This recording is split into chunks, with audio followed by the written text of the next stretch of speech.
Great salutations, everybody. Welcome back to Tones and Tales RPG, Intonatia's mystery. I want to full Richard Nixon there. I'm not a crocodile. There we go. Here at Lady Intonatia's Arcane Academy for Witches and Wizards, 2 students have lost their lives. And our fabulous faculty have had to take it into their own hands to find out who, what, how, and why this is happening. I've got enough rambling for it. Did you say you've got a pee? I said R.I.P. Oh! I was like, you know what? That's a fair response to have. It's long in a school day. That's fair. But enough of talking about toilet breaks. We'll just get straight into tonight's episode. Ooh. Tomes and Tales RPG presents Intonatia's Mystery.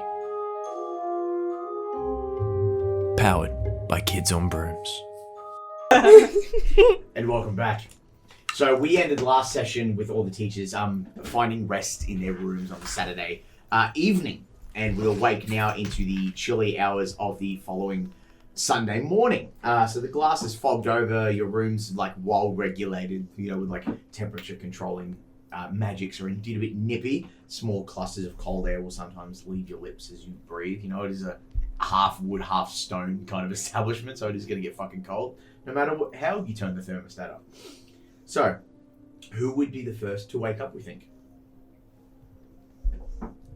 Never, Reggie. I would like to make a quick point. Go. This is prior to the normal time that Ernest would wake up for his day. Mm-hmm. But Wendigo Ernest bursts through his door. He knocks on Amos's door really quickly. He's like, boom, boom, boom. Waiting for her to respond. And then she'll open up the door. I was trying to have a sleep in. Look, I can do a cool trick. Wild speak. And then he pretends to breathe fire just like Amos used to in college. In full Wendigo form. Amos takes personal offense to that and slams the door. Oh. And he goes back to bed. Go away! Wild and out Wendigo Ernest is like, Penny. Except it's the growls from deep within the hells. Amos is just salty because she's not been able to do that since college days. she's not going back, but she's sulking right now. You like leave. She's You're like trying, like having a go at it. She's like, But it was all just fog. absolutely skulking in the morning. So yeah, now Amos is awake. There we go. Amos is up and about. We'll go with you. What's a Sunday ritual look like for Amos? A Sunday ritual. Well, normally it would have been a really big sleep in, a real fat sleep in. Would have been. You're not going to say somebody. Yeah, but I'm a Kent. A Kent. It would probably be then a very passive-aggressive, like, coffee making in the common room, like borderline on Slamming like, the truth. I'm gonna sleep because of y'all. Y'all not gonna sleep because of me. But it's like very passive-aggressive coffee making of like ping wong wong and like like you hear from Tony's room. You hear like as he opens up, ragged. Grey sweats, navy blue t-shirt, hair's fucking frizzled out. He goes, "The bells! The bells!" Oh, sweet. And he walks over, takes a cup of coffee, he's like, "Thank you." What's got your panties in a twist? Don't want to talk about it. She's like, she makes the coffee, clearly hurting deep down within.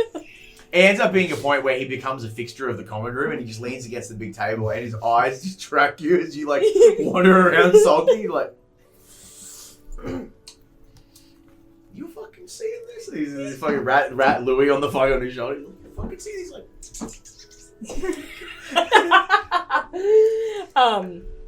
Probably after a bit of moping, she'll probably get ready for her day, and she will normally offer small private tutoring on the weekend for those that are really starting to like excel. And because in her class, obviously because there's like sort of a couple of different age groups that she's working with, she'll normally spend her Sundays taking those kids that are starting to really get ahead of the curve but doesn't want them to like miss out on opportunities, like being held back by the general curriculum. Right. So she'll give them a little bit of an opportunity on a Sunday. It doesn't cost anything extra. She just does it because You're kind of like those kids missing embracing the gifted kids. You're like, let's make you a little bit better. So she'll normally spend the first half of the day helping excel the kids that, you know, are being held back. And then she'll normally spend the second half of her day helping kids that are falling behind and bringing them up to speed. Right, okay. But it's all very sporadic. It's not like, it doesn't like consume her entire Sunday. It's kind of just like if they put their hand up, they let her know what time they want to come in, what suits them, and she kind of like organises them. And it's a bit sporadic, a bit here and there. I would think, roll. You know what we're gonna do? Roll a d20 for me, and high your day's free. So anything 11 and up, and anything 10 and down, you'll have a student.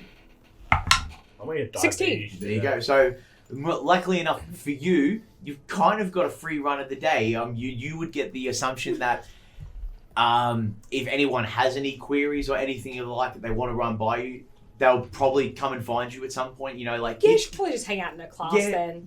like kids come to the classroom sometimes and they'll knock to see if anyone's there. Sometimes they even come to the common room, like knock on the door to speak to a teacher. It's not uncommon, perfectly normal to do so. It's But not if you uncommon want in the common room. sorry. Nothing. I don't know what I missed it. Shit. It wasn't funny. Let's just move on. Cut. Like, from the top, I change the script. Now laugh this time. But No, do that challenge where you laugh without smiling. Just think about it's funny. I'm trying. Wait, let me just. There's a lot of sugar at the table today, guys. Is this fucking bowl? But that's your morning into like almost midday-ish. Who would want to go next? Evalyn volunteers as tribute. Is that a note going around the table? Hey, who's stealing all my grounds? Someone's stealing all my grounds! Wendigo Ernest at the window like Venom. Is this your new dealer? I'm loyal. I learned from my You mistake. even read a heartfelt letter! I know, that letter's been living in my head rent-free for like 2 weeks. You are a master of your craft.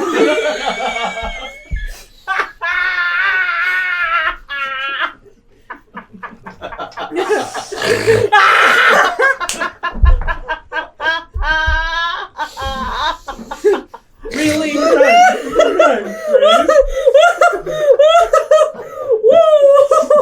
That one got ya. Laugh compilation. I think this whole episode is giving me. That's what I mean. We need a laugh count. Ooh! Damn, someone put the kettle on for that one. Fuck me! Please continue. Woo! Who would be next to awaken with the Evalyn? Yeah. Evalyn would probably start not necessarily leaving her room. It'd be one of those things, crawls up to the door and opens it and just kind of looks out, but still like on the floor, so their head's like halfway down where it should be. And just like, yeah, right, it's time to get up, I guess. And just basically closes the door again, then gets dressed decently and then walks out, grabs a coffee.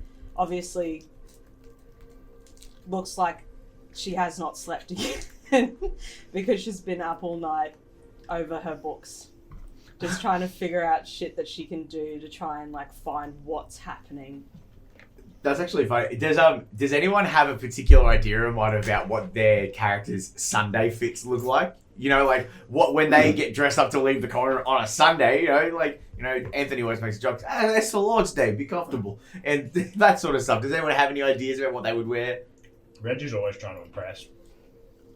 God damn it. God damn it. It'd probably actually be like Sunday would be the only day, Evalyn, that she would come out in full sweats, like sweatpants, slides, and then just Hot girl summer. and then just like a jumper that also matches the pants, just like a tracksuit sort of thing. So it'd be the only time she'd wear shit like that. On Saturday, she's still decent. It's Sunday where she's like, oh, fuck. Another student's going to see me like this, hopefully. Fingers crossed. I bet it's one of those things where like you can still walk the halls freely because none of the students recognize you. Yeah. She looks like a student. Yeah. Damn, study night got her fucking bad. Like the hair's in a bun, but the buns come undone and like covers your eyes. Yeah. So you're like, whoa. Oh, holy dooly. Amos would wear the exact same thing she does every other day, like whole get up, everything like that, except Sunday is comfort day. The only thing she changes is she gets out of her boots and goes into some socks and slides. Disgusting. Oh yeah. Disgusting. Man, look, if she's sitting at her desk, the students are going to see it. So that's perfectly Nah, fine. she puts her feet up on the desk. The dogs are out. She got that. Amos got the dog. Damn, Brenda's away. The dog in Amos is like a chihuahua that's been put on a cold front porch.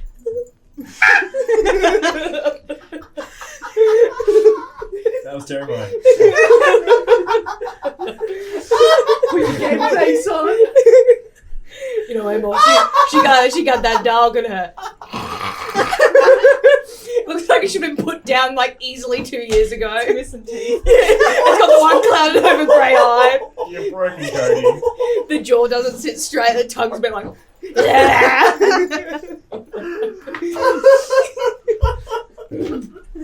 What I fucking witnessed across from me at this table will fucking... I could get shot in the face and I'll never forget it.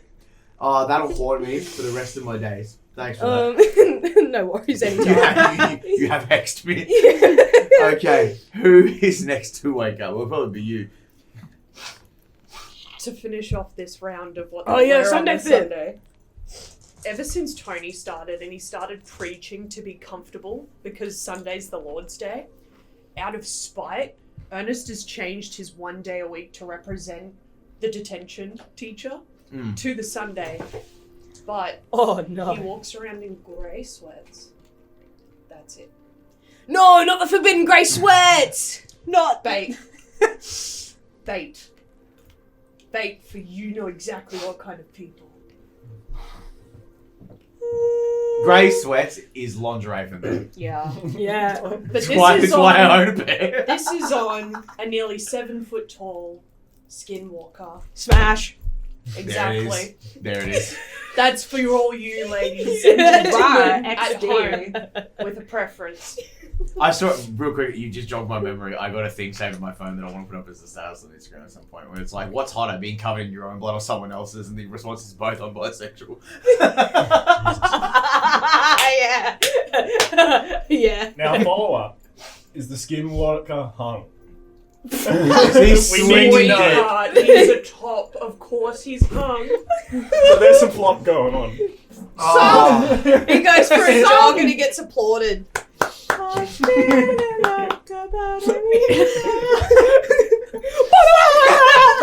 We mentioned at the start of this series, it's for adults.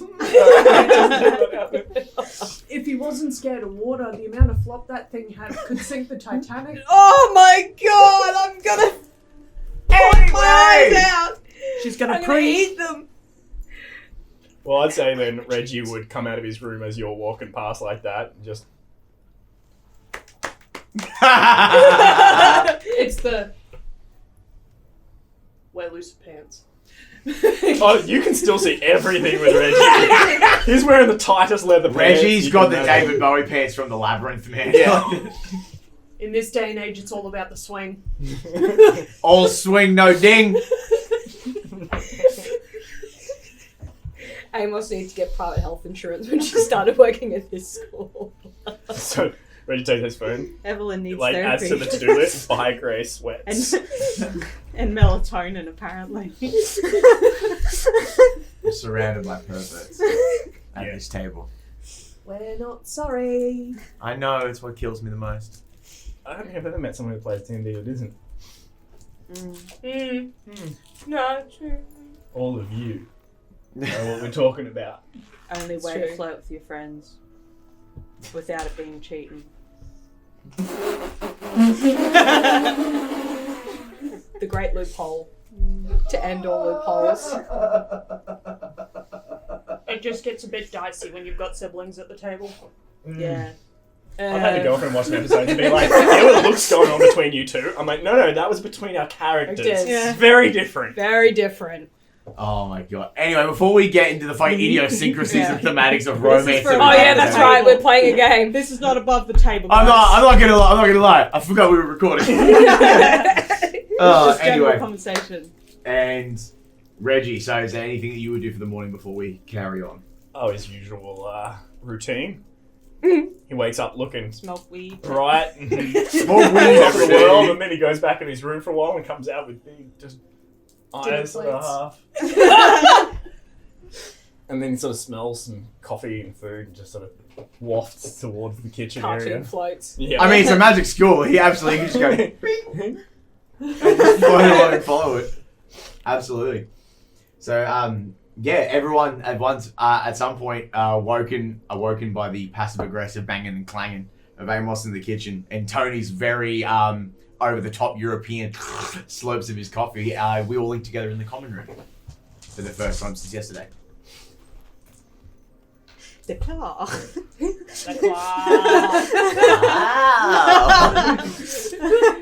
Amos is like passive aggressively like standing in the corner of the room about to like go out and do her day. Big claws, all teeth.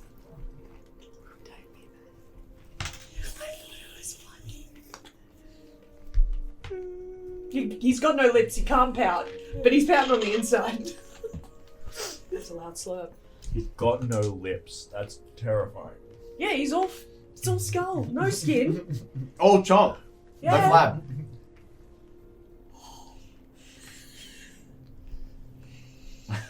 How could this happen to me? Evelyn will, I'm assuming everyone's around the coffee and stuff like that, and Evelyn will move her way over towards the coffee and just be like, guys, I was up all night again.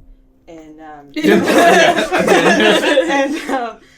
reading over some books, and I have the thoughts to help possibly maybe with figuring out what or who was chasing. Was it? It was Maxwell. Maxwell. Emergency huddle! Yeah, the door flies open. Tony comes out, full tracksuit. He goes, "What's this about, huh?" Tries to not involve him.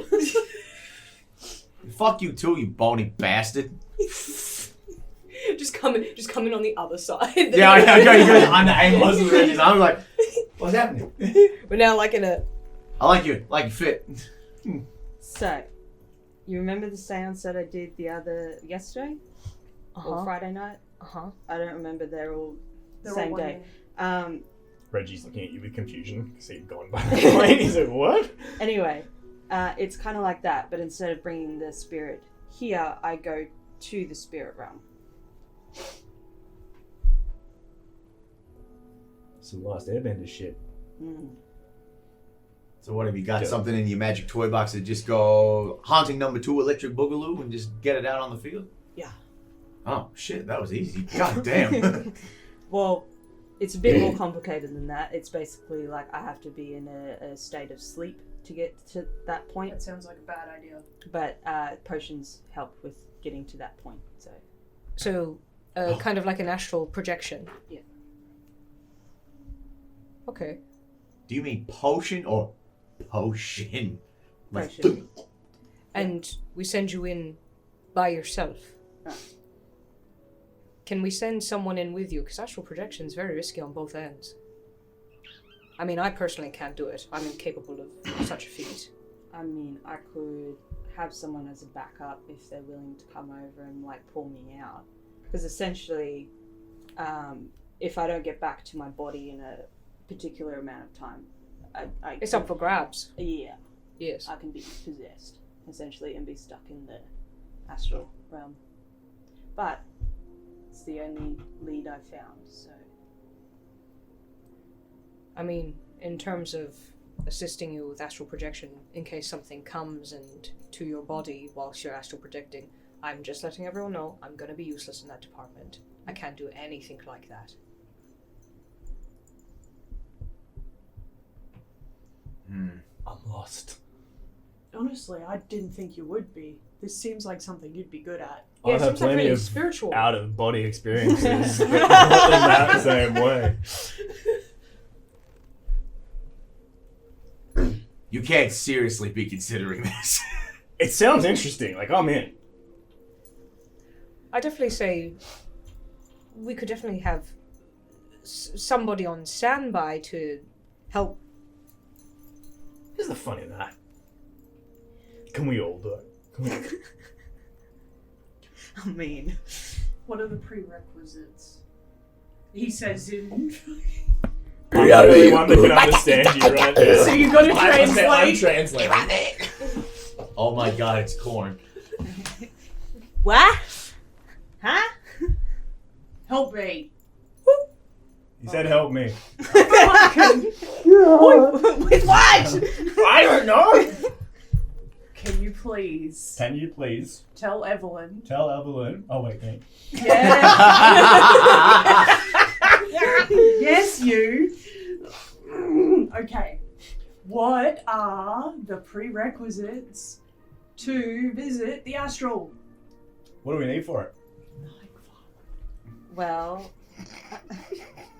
I'll basically need to make a potion that puts me in a state of sleep, which slows my heart rate enough to basically be able to go into the astral realm. But I will also need to open a sort of, like, I guess you could call it a spiritual portal beforehand, so I can enter. Otherwise, without that magic, I'll just basically be asleep on the floor, essentially. What do you need for us to put What do you back? need for us to... Stop with the unnecessary stuff. I haven't had coffee. Essentially, I would need someone to basically come over to the astral realm with me, either at the same time or a little bit after a certain period of time. But that door should still be open for that to happen. They'll just have to take the potion as well. Dibs. Sounds like fun. So essentially what you'd need to do then is you'd need to find my soul with your soul, and you'd have to bring me back to my body. And it can be a maze in there. Because if we make a wrong turn, we could end up somewhere completely different.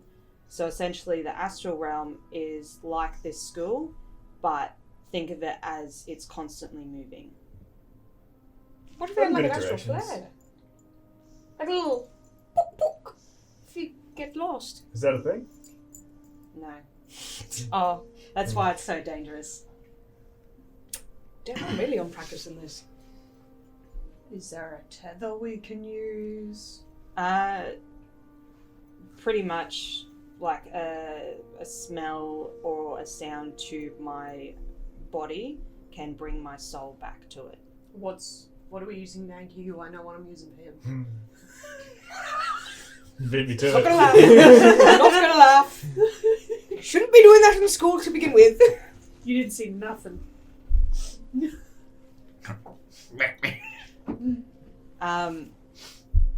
Evalyn will pull out.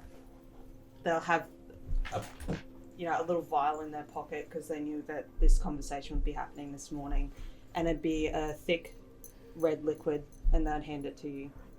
Except it's like tiny in his hands. What's it smell like? Blood.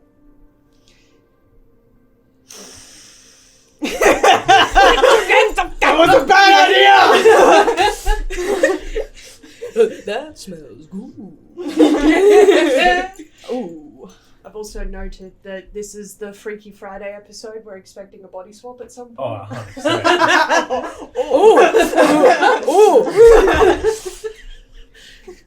I just imagine like Reggie and Evalyn like swapping. Reggie would be like, Yeah, and he's like in 100%. the like mirror, like looking at his ass and like the jeans and stuff. it'd be like Scooby Doo, where Shaggy and bloody they swap. Fucking bodies. Evalyn rocks up to what's the fucking dragon teacher's name? July. Yeah. Yeah, be like, oh, what are you doing here, Evalyn? And Evelyn's like, oh yeah. It's Sunday well spent. The emphasis on that. It's funny enough you bring that up though, because like you've used that like leather bound like book that you have, but the book itself doesn't have the power that's like intense enough to regulate a spirit's form here, which is why the concept of astral projection was the next logical step. Yeah. But obviously with the concept of astral projection, as what we discussed, is being at the place that has a direct correlation to where you need to go in that reality is always the best option. Yeah. But you also know that in order to get that room to a point to open the portal, which you so beautifully described, the room takes a lot of time to set up. Yeah. So you've got to do like setting up your sigils, cleansing the area beforehand, prepping your tomes, your cards, other little effects, and putting your candles and or crystals, whatever you use to help break that veil. But most importantly, there's a reason why most seances are always done, or rather, not seance is probably not the right word, but projections of this caliber are done at nighttime, is because at night is where the veil becomes the thinnest, which is why hauntings and stuff always seem to become really rampant of a nighttime instead of a daytime. So when you were looking at it in your book, you're like, it's just going to be easier and safer, quote unquote, if I do it of a nighttime. But you've got to spend the entire day basically kitting the room out to do that. So your day's kind of already laid out before you to do that kind of thing. So I put that to you, what you want to do or what everyone does with that information. But yes. So if we go ahead with this and you guys are all A-okay, I will spend the rest of the day prepping, and then we'll probably meet up at around, I'd say, 11 o'clock at night to begin this projection, because around that 11 to 12 a.m. is probably the best time to do it. Keen. I will say though, if we are both out of our bodies for longer than 5 minutes, that's when it starts getting dangerous. So 5 minutes now, real overworld time. So yank on the smell chain. After 5 minutes. After 5 minutes. Yeah. Or on 5 minutes. Yank on the smell chain. We call that the flavor ripcord. So Wait, you say that and I'm just like, I don't know if I want to translate that. So what happens if you don't find what you're looking for in that time period? Do we just dive in again, or do we have to start the whole process again, like a clean slate? Yeah. You'd have to start all over again, because it will end up being technically considered as tainted. So I'd have to go through the whole process again, and it does take up to 5 hours. So is there anything externally that could disrupt this process for us that we need to be on the lookout for? Like whilst you're in there, something that would obscure what information you're trying to find? I guess if someone else entered the room that wasn't already in there when the seance started, because then it could be the external, basically, interruption. Kind of like when you have, I guess, your sigils and your protections and everything like that up. If someone enters through that's not supposed to be there, it can fuck up with all that sort of juju, and then you have to basically re-cleanse all that sort of stuff. So, Alright. Hopefully that doesn't happen then. Good thing it's in an abandoned part of the school. So, but we can have things to make sure that no one comes down. Yeah. I could be the thing. You are the thing. Oh, wait, he wouldn't understand that. He would be like, what the fuck are you saying? Excuse me. You fucking leave my mother out of this. So, I'm gonna blow his head off. Pulls out a wand. alright, okay. Brass knuckles on the wand. So, if you're both going in, you're standing guard, then I'm on smell chain duty? Is that... I'm not giving it to you. If I give you this, it's a little vial. It won't last the day. And then it's the blood vial next to it. Amos is just going to pocket it and keep it for when it's appropriate. Fair enough. Reggie takes note of which pocket it went into. The rest. I want it. It's like you just do this a few times and he's lost it. Yeah. It's gone. He starts going. Losing his fucking mind. Just like all day, like Reggie's just like really trying to be my friend. Reggie, you've never wanted my company this much before. I'm a bit suspicious. We've just been hanging out lately. It's good to get to know you. Second pocket.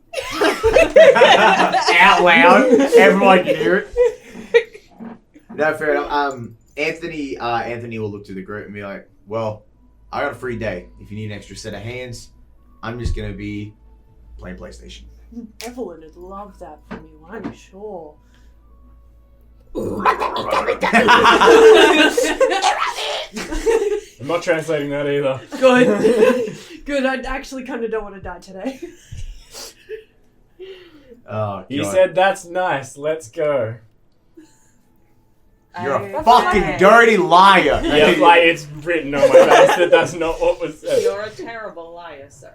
And then Anthony will just go hang out in his quarters and play PlayStation.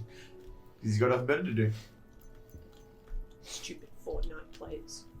You know he's not playing for. You know he's playing like Untitled Goose Game or something. And he's just like, honk. I'm Gustarian. Honk honk. Is that your sandwich? Not anymore. But yes, is there anything any of our teachers would like to do before we move on to the next segment of the day? Everyone's got some plans, it seems, to kind of gallivant about and do some stuff. Yep, I go out and deal with my animals. Absolutely. On a Sunday, it's normally just you that goes out, but you kind of like it that way, though. You know, it's your, 50 minutes of just peace and quiet to yourself while you just go about taking care of, I go let the Emperor and his wife out amongst the... Alas, freedom. Just got to be back in the pen overnight. Don't bite any of the students. You have my knight's honor. Back in the pen by 5:59. On you go, slap him on the back. How exciting this is, dear. Then I go through their pen and find mushrooms growing in their dung, little blue tops. Take those away for later. God. Ah, you sick, twisted man. He's pulling his mush out. He's pulling his belt out. Oh, God, that's fucked. Evalyn, you were going to set up Seance. Mm-hmm. What was... Amos, you were in your classroom kind of just hanging tight for a bit. I think was the initial game plan. Well, I mean, if she's not doing anything else with her day, she probably would be teaching those kids. Yeah, for sure. Yeah, Okay, yeah. absolutely. I was more so putting it out to see if maybe your plan had changed since that conversation. Oh, yeah, no. This is the whole, astral projection thing is, way out of Amos's skill set. There's, literally next to nothing she can do to help with this one. Fair enough. And the thing at this point, that During that 50-minute period in which Reggie's doing his maintenance for all his animals, Ernest is collecting supplies, in which he then goes and meets Reggie in his trailer to prepare his product for the coming week. in which he then deals directly to Reggie the best products he currently has, because that letter was actually truly heartfelt. Aww. And Big hug. he's kind of forgiven him. But then sort of leans back as the Just the flop claw is over leaning the up face. against him. Stop. Love you, man. That's gay. It just vomits on you. That's gay. Not my kind of gay. Don't fuck clients. Oh my fucking days. What have I done? Will this ever see the light of day? Who knows? We'll find out. As you walk away saying that, Reggie's like, I'll fuck anything. Whoa! Don't I tell the respect Emperor that. that. I respect that. Hustle. He knows. These animals have seen some things. Are you it at this point, or are Yeah. you as Ernest? Literally, purely since... fuck, what's his name? Maxwell? Dolny. No? Dolny. Yeah, Tony. Tony, yeah. Sorry.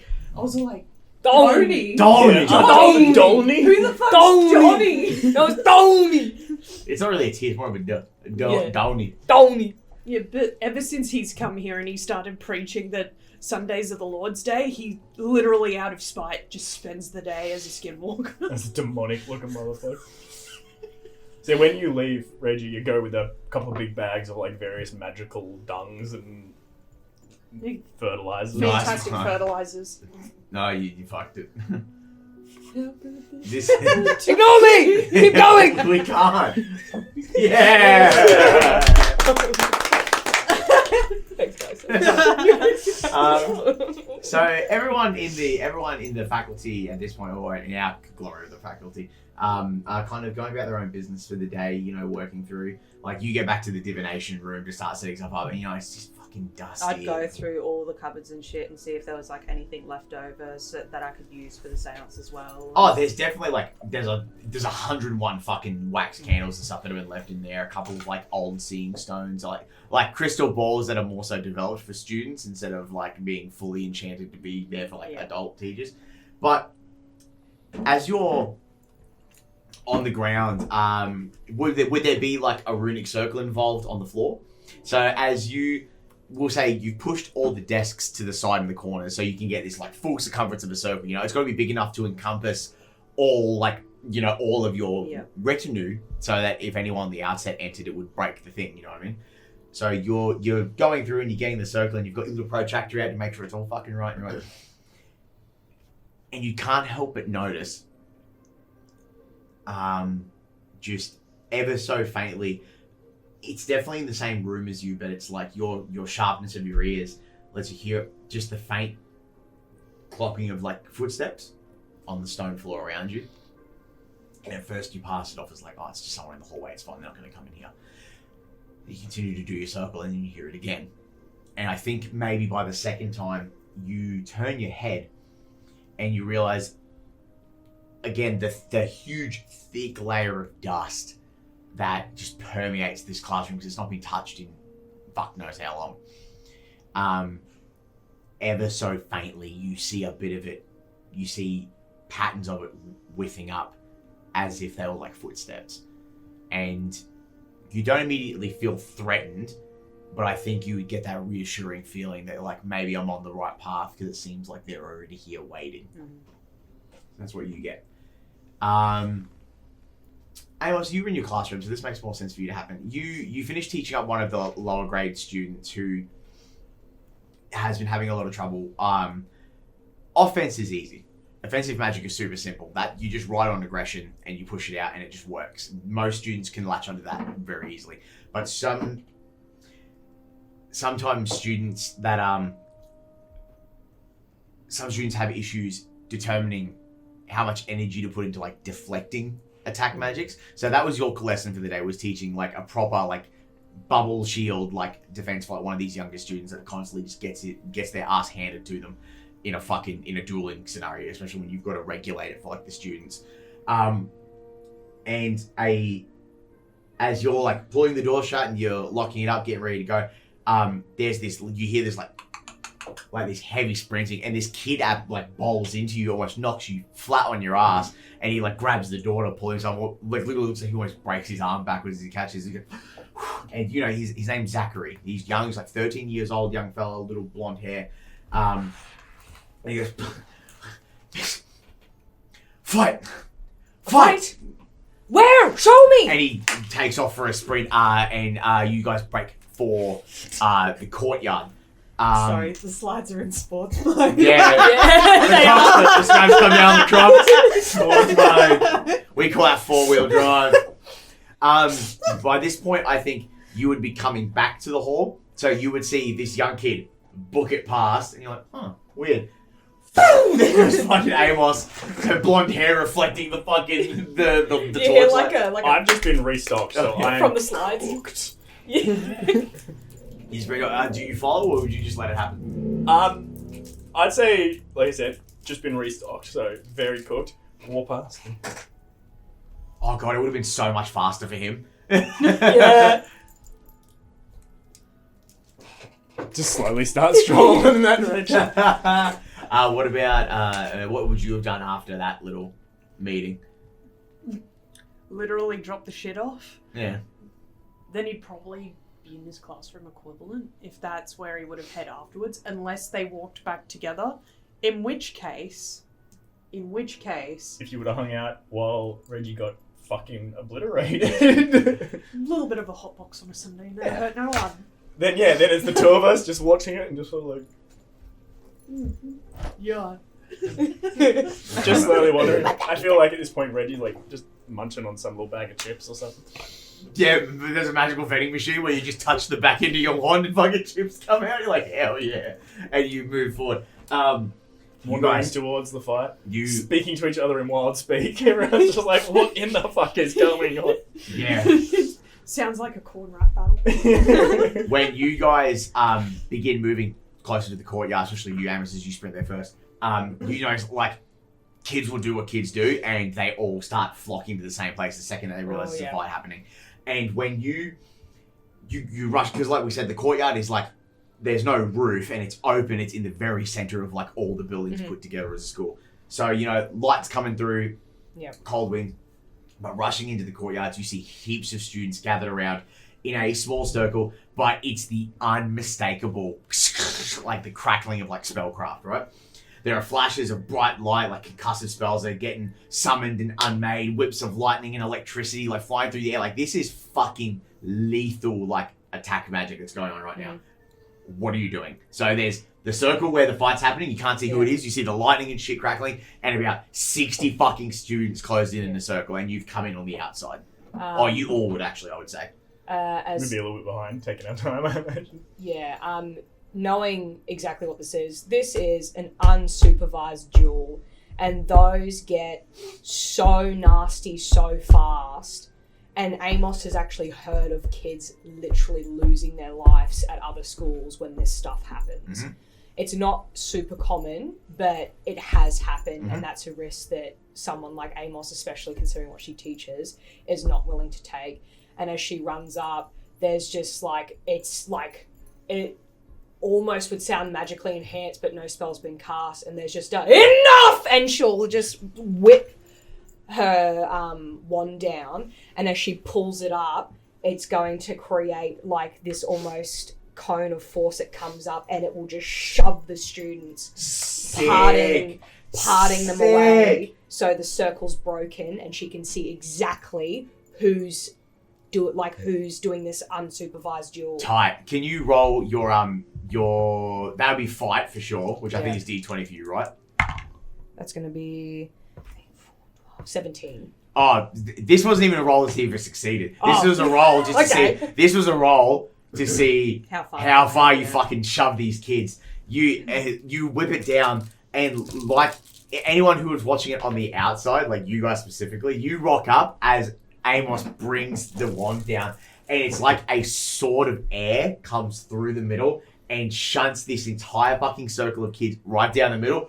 Woof, they are knocked backwards. They're like tumbling over each other. One kid gets fucking thrown over a garden bed. Like, it's a bit fucking hardcore. But you're like, you know what? Worth the risk. Yeah. And when you split the fucking crowd, The two that are in the middle, because they were already like adjacent to each other, and they were whipping the spells off. If they're dueling, they're probably a little bit better than everybody else. You see Chelsea Berrycloth, normally very well kept and put together. Long hair, normally kept in like a high ponytail. It's like down and scraggly and unkempt. Sweat dripping off her brow as she stands 1 point to 1 point with Riley Spencer, who is equally as taxed in energy, it seems. Like smoke coming off the end of their wands and shit.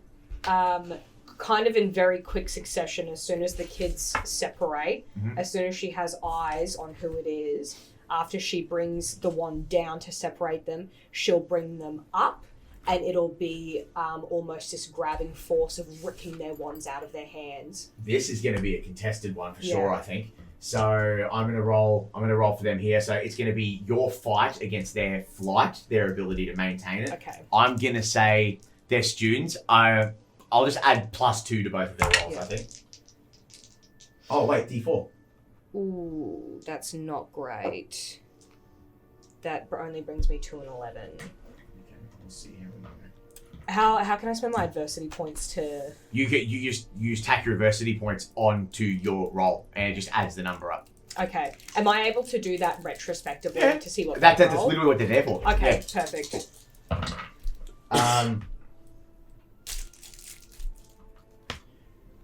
Chelsea does not lose her wand, but Riley does.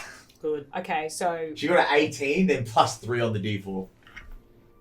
Oh. But Riley only got a 5. Can I use my adversity points to match that? Absolutely. Yeah. Okay. So I've got 7. So can I bring that up to an 18, which makes it neck and neck? I'm going to say if you, as a teacher, if you match it to a student, I'll count that as a success. Normally, if it's a match, nothing happens. But you are a teacher, so if you meet their score, I'm going to count that as a success in my opinion. Perfect. So you watch it. Riley's up in the air, summon it to your free hand. Chelsea's lingers for but a second, like she holds on for dear fucking life, and then it flies out and it clicks through, and you catch them both. She'll approach, and for a moment, she looks more pissed at Chelsea than what she does Rayleigh, because she knows that is it Chelsea? Chelsea, yeah. Chelsea tried to fight that wand extraction. And so she'll approach them. They're both of their wands in one of her hands, her own in the other, and she'll look between them. And she points to Chelsea. Did you start it, or was it the other one? Other one, miss. And you hear Riley. It's like, fuck you! Shut your mouth! What's the meaning of this? Both of you. Now. Chelsea, you first. Looks... Chelsea's always been like the fucking... Let's call it. Chelsea's like the Hermione Granger kind of retrospect. Like, she's just fucking good at everything. All the teachers love her. She's always good at her studies. Looks very, very, very sheepish. Like, you know what I mean? I think it's like... It's the post-adrenaline of getting into a fight and realising, like, fuck, I've made an ass of myself. Like, it's just bad. And she kind of has her head down, but, like, leans towards you to whisper to you. And she says... She came out fucking spouting nonsense about how apparently I have something to do with 2 of the Dumbos going missing. She just came out like a bat out of hell, started slinging fucking spells at me, so I started slinging them back, and it just got out of hand. Really, your turn. I may have said a few choice words, miss, to warrant a reaction. But it's nothing she didn't fucking deserve. Look at the way she fucking walks around. She thinks she's top shit. I'm here for factual stories, not opinions about your jealousy for clearly a student that is more capable than you are.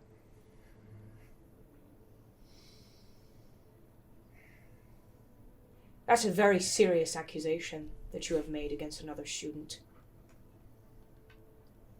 She can't look at you. Like, she's like, when you get yelled at, you know you're wrong. She can't look at you. She's like, I may have shot one off first. Look at your classmate. Look at her dead in the eye and say to her, you have something to do with the missing students. Accuse her right in her eye. Do it now. Say it with your chest. Say that shit with your chest. Oh, would she do that, though? Would she do that? If you believe it, Say it. Yes. As Amos is saying this to the students, I would like to make a point that Ernest has also come to back her up. He hasn't said anything, he's not intervening, he's literally there as like, now this is 2 teachers to 2 students. Like, I know the Yes, detention right. the detention teacher that wears a suit and never comes out of the dungeon is just standing over the top of this in grey sweats, dick swinging in the wind. I'd like to try and cast a spell on Raleigh as well. Just sort of from sitting back, pull out my wand, and not like a true spell, but like a tongue loosening. So like if she wants to hold back, she can't help but say things. Ooh. I would allow that. So what's your die for magic? Where you for fight? For fight is an 8. Oh, actually, Or would you say charm? Because that's my strong. I think because Reggie's whole thing is he's good with his words, so I will put that to a charm. I think she's pretty good, but you're still a teacher, so I'm going to set the DC at 12. I believe in you. 10, 11, 12, 13, 14, 15, 16. So 12, you beat it by 4. Oh, 17 actually. Sorry. Fuck, you beat it by 5. So, high as a kite. Chris, just. And all you guys get is she goes, you know, like when you feel like something flicks in your eye and you're like, Yeah. what the fuck was that? Like she's not quite sure. Pat in his chest, just watching. And now forgive me because that was funny. What the fuck was the question again? She. Oh, look her in the eye and accuse her. Is I Yeah, think if what you, said. she said, if you believe it 100%, say it with your chest, look her right in the eyes, That's right. and tell her. She looks to you, looks past you, loses a bit of color in her face. You realize that there's a certain someone that's probably standing behind you. Oh yeah, I can feel it. The cold breath. Yeah. And then she looks to Chelsea and she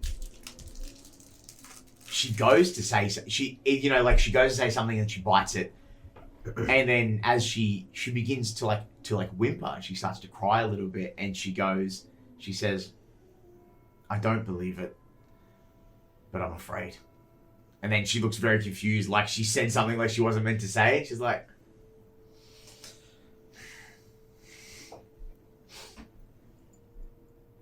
Both of you are having your wand suspended for the rest of the day. You'll get it back this afternoon. I need you especially, Rayleigh. I'll get you in a moment, and she points to Chelsea. Mhm. Unsupervised duels are dangerous. They hurt innocent bystanders who are captivated by whatever exciting entertainment you seem to think you're putting on for them. You have friends here, don't you? I mean, for all of your personality quirks. What would happen if you had flung a spell and it had hit one of them?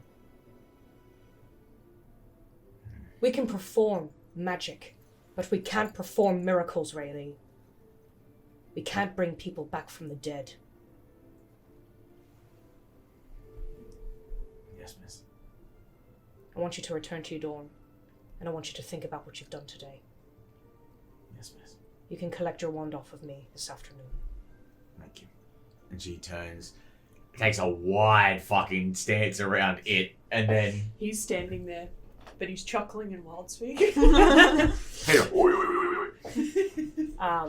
She then turns to Chelsea. Was Chelsea giving her as much curry back? Was she using a lot of offensive spells as well? a little bit. Yep, yeah. okay. I know that sometimes when we are under pressure and under the pump, we don't think straight. But Chelsea, next to no defense from you, you are pushing that fight almost as bad as what she was. You are a talented duelist. And part of that talent comes from being able to diffuse and de-escalate. The same point is passed on to you. What if someone had have gotten hurt, and you continue to aggravate the fight? I'm not saying it is your fault. We have made it very clear who threw the first spell. But do you think you could have done better in this situation? And she just nods. I want you to know that I am not giving you the same punishment as Rayleigh, but I also need you to return to your dorm and think about what has been done today.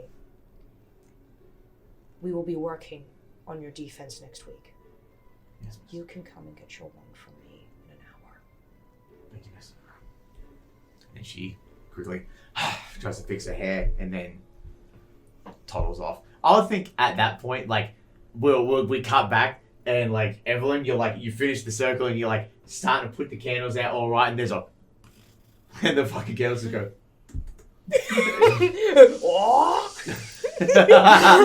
Oh, speaking of candles, These fucking kids. let's get some fire. There we go. Ambiance. I feel like Evalyn would be Ambulance. able to hear the lightning and shit going on and just being like, looks outside, there's no rain, nothing, just something's going on. It's a Sunday, not my business. Not my business. Yeah, mid smoke break. Hey, look, I don't care. Now. Yeah, fucking Tony in there playing PS5 and his TV rattles to the side. He's like, Reggie has one of his moments where he might be cooked, but he has the light bulb switch on. And he calls Hawk. Yeah. And instructs Hawk to watch Raleigh for the rest of the day. right, okay. So so from the courtyard, flies back down, lands a big fucking bird on your arm. You know, what do you say? Instruct him to watch for the rest of the day. So, as Raleigh is walking past, like heading back past, Just a stoner with his arm Yeah. out and a big fucking falcon. I'm gonna grab Raleigh's attention and be like, I don't trust you to listen. You're on bird duty. Fucking bird duty? What do you mean? What fucking bird duty? And, like, the hawk will just hop from me, like, onto her shoulder or head or whatever. And, like, just... And he's like, you're watching Hawk for the day. Enjoy. And, like, with the mental connection to Hawk, it's keep an eye out, because the last couple of students who have made enemies have disappeared. You Clearly. get back in your mind. Two eyes, sir, as long as I can spare them. Puts his forehead to the fucking like side of her face. Yeah. So she's walking like this. So she's got no idea why. She just thinks I'm like assigning her looking after. And as she's walking away. away for the meme, you hear Hawk's voice slowly fade off. He's like, "I've got my eyes on you, Billy." I love him so much. But what happened? What would happen next? Well, mainly we'll go with you guys specifically that are in the courtyard. You see the big amalgamation of students that have like finally gotten up from having their asses shunted halfway across the fucking courtyard. You see one kid crawl out of the garden. He's got like grass in his fucking hair. He's like, "That was fucking sick." I'll wander up to you two after that's done as well, and sort of in wild speak to you, be like, "It's probably not appropriate around the students." They can't see me behind Amos. That's fine. Every time Amos moves, Ernest just like strategically moves. You're feeling something against your back. Yeah. Like, You all disgust me. Disgust me. Amos just sounds like, oh yeah. Oh yeah. Like a bear. Oh yeah. I can't wait to get back This to is the the D&D treatment you campaign where could there's get if equally you as much weren't flirting. Amos isn't done. Oh, As everybody is this bitch is recovering, cooking. Yeah. she'll put her wand to her throat. Mhm. do it.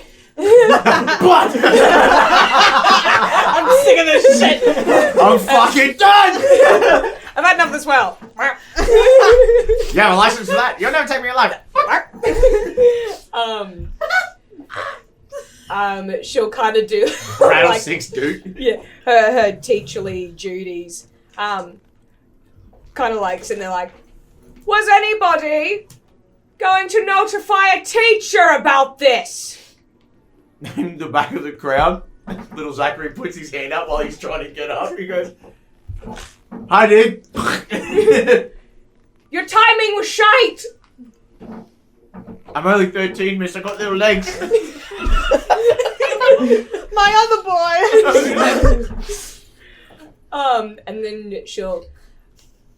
Recreational activities for Sunday have been revoked from everybody who was a bystander. Go to. Go. Sorry. There's feedback in the microphone. Like, oh! Return to your dorms and think about what you've done. Using. Yes, miss! And they all just march off. Holy hell. I'm going to my dorm, guys. I've been naughty. I have to think about what I did. All bystanders. That includes us, man. And go from the beast monitor. And like look to you like, do we have? Reggie, no! It's giving. I'm a lesbian. I thought you were American. It's like, we're bystanders. I'm straight, man. No, you. But also, you probably shouldn't be that cooked in front of the students either. It's a Sunday. Critiquing. He's like, grey it's the Lord's sweatpants. Day. He holds up. He's got like an Hang on. upside down cross necklace. No, it's all you again.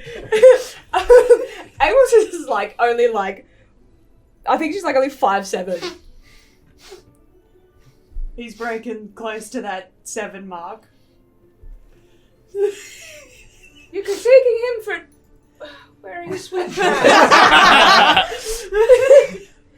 I think you should hold yourself. Hold yourself to the same Takes standard. his jacket off and just holds it. It ties it around. You tie it around so the sleeves are on Ernest's back so it covers the front like a loincloth. You pretty shitty kill.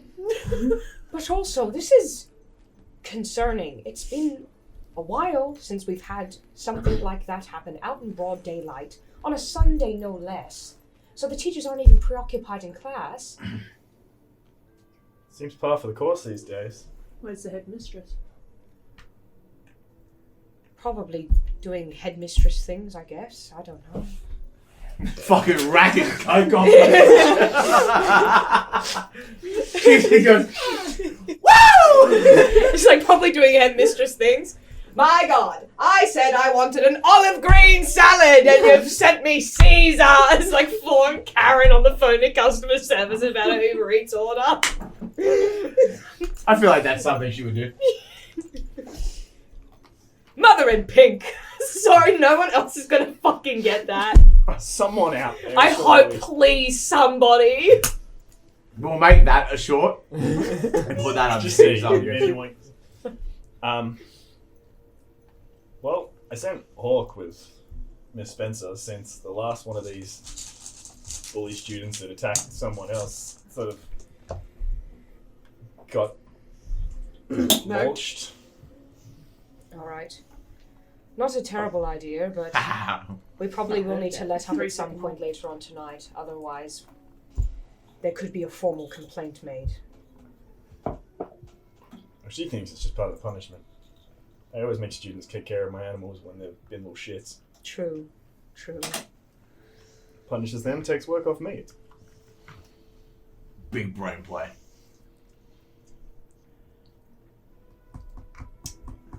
So that's why you never send anyone to detention. That doesn't help me. Yeah, clearly. Yeah. You can come down on Saturday, all the shitty students are there cleaning up shit. Nah. No, you end up with the shit anyway. I'll get shit on my shoes. Amos also looks sheepish because, like, she also never sends her students to detention either. She just, like, makes them do, like, extra work on the weekends. And it kind of, and, like, in that moment, she kind of, like, feels like both Reggie and, like, Amos are duping Ernest out of his, like, small business and just being, like, a shitty friend. Oh no, Reggie supports your small business. Yes. The other one. Oh, I love that. But if there's nothing else that we think anyone would get up to during the day, At some point, Chelsea does come back and get her wand off you, looking a little bit more presentable, a little bit less flabbergasted, we'll say, and apologizes profusely. Like, you get it. She understands, and you get that she knows that she kind of fucked up. But when you're young, you do dumb shit. You get angry. So eventually, Riley comes along. With a hawk on her And shoulder. with her. And her eyes are like fucking red, man. And you can see like she's been fucking crying. She's been crying for what looks like hours. Her eyes are fucking puffy, bloodshot. Got a little bit of a sniffle as she walks up, very sheepishly to the common room door. Is she just like kind of knocking on it to? Is she returning in her time appropriate? Yes, Like, yes, just get everyone back? yes. Late afternoon, like evening, basically catching you before everyone moves to the classroom to do the seance stuff. Yeah. A little bit later, actually, than what you would have thought that she would have come for the afternoon. Like, I'll be like, yeah, like the sun has like nearly all but set by this point. So, Yeah. When she does, Amos will kind of like open up the door, do a double take to the time, do a double take to like Rayleigh's face, kind of like look back in the common room, step out of the common room, and like shut the door behind her.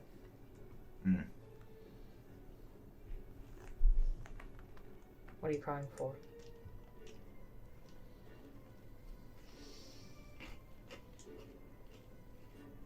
What I said wasn't a lie. I'm afraid. What are you afraid of? Not knowing. Shane and Max are gone. Haven't heard from them. Ask any of the other teachers, they don't know. Headmistress hasn't been out of her office in days.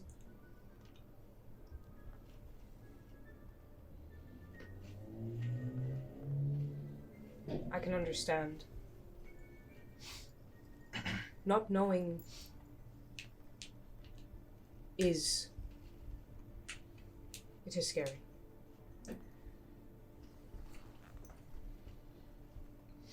We'll figure it out. We're trying to figure it out. I can assure you that this hasn't gone unnoticed. We're figuring it out. Just... Really, why are you the way you are? Why do you... You're known for picking on other kids, really.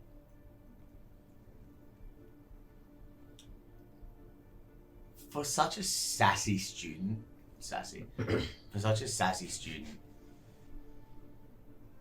there is a moment where no matter how hard she tries to cover it, she can't. And you see through this full crack of a facade, right? Like, you've been a teacher for a very long time, and at one point you were also a student, so you've seen the rise and fall of tyranny, you know what I mean, in a college environment, in a high school environment, all that sort of stuff. And I would think, without even a need for words, when you ask that question, you see her retracting to herself, you just see a anxious, frightened, and uncertain young girl. Doesn't know where she fits in the world, doesn't know where she wants to be, has found herself in with a crowd of people that just gas her up in a way that, like, she gets that high and she gets that rush, and, you know, it feeds her. It makes her feel like she belongs. You get the sense that, at heart, she's probably not evil. She's not cruel. She's just... It's easier to bring misery on others when you're miserable yourself.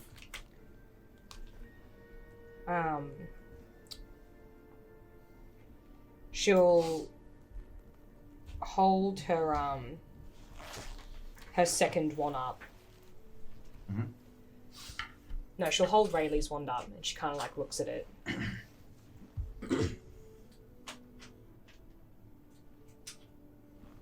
I'm gonna take just a bit of a creative liberty on this, just to like... Yeah, shoot your shot. Yeah. Lilac wand.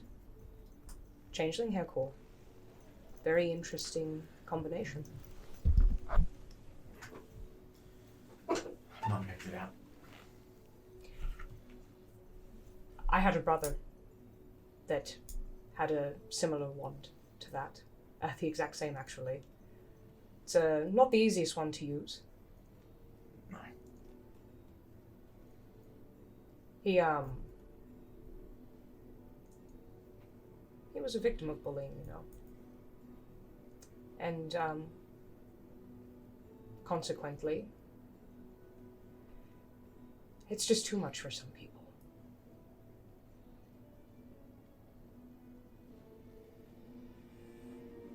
I mean, it was devastating for the rest of us, but, Change, that was some combat music still. I apologise. But, when I went to confront, when I was a little bit older and a bit more confident, when I went to confront those people who I thought were responsible for what happened to my brother and what he chose to do, I hate saying, they were just as much, if not more mortified than what I was when I brought it up with them.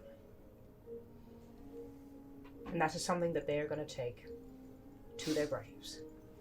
As they should, in my opinion. Is that something that you could take with you, really?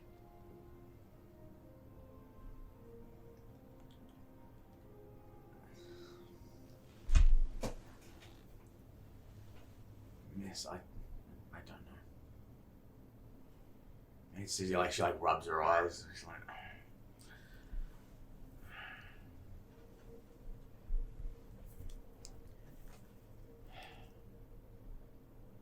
it's just so easy to fall into that rhythm, you know? I don't think I'm a bad person. I know I do shitty stuff. But, you know, I think I get what you're saying, though. Do you think the kids that you pick on think you're not a bad person, though? She shakes her head.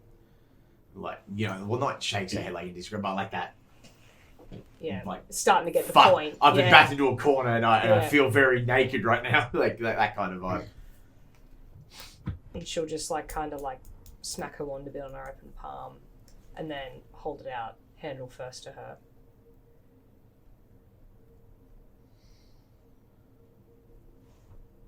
You can sit there and preach you're not a bad person and do bad things all you want. It's not going to make you a good person. And she'll hand it to Rayleigh, and Amos will kind of lean down. I'm not a very good person either. Don't pick on kids. Slowly grabs the wand, puts it into a little bit of a holster thing in her pocket, her tracksuit pocket, and goes, "Thank you, miss." Stay out of trouble. Yes, miss. Just continues to walk, and you watch the hawk looks at you like a and you would hear in the telepathic connection, and both eyes, never blinking. My God, I need some eye drops. You and me both, man. Hitting the halfling's leaf again, sir. Very good on a Sunday, no less. Ooh, spicy. But You said this is just before we go out, and you're all about to convene. so I'd say if back it at the cuts to Reggie as he's having that conversation, he's taking those mushrooms out that he found earlier. Yeah. And having a few magic mushrooms before his trip into the astral realm. Yeah, nice. You're lucky Evalyn already prepared for that. You're not going to be very happy when you're sober, man. Alrighty. So, the events of today have taken a lot out of everybody. All things considered, tensions are at an all-time high. the disappearance of two students, the maiming of another, and students are like shooting spells off at each other in the middle of the fucking establishment. Like, it's crazy out there, gang. You all need to get to the bottom of this, and very fast. And it seems you're going to need some help from the other side. I just wanted to get that in there. Disney, don't fucking sue me into oblivion, please.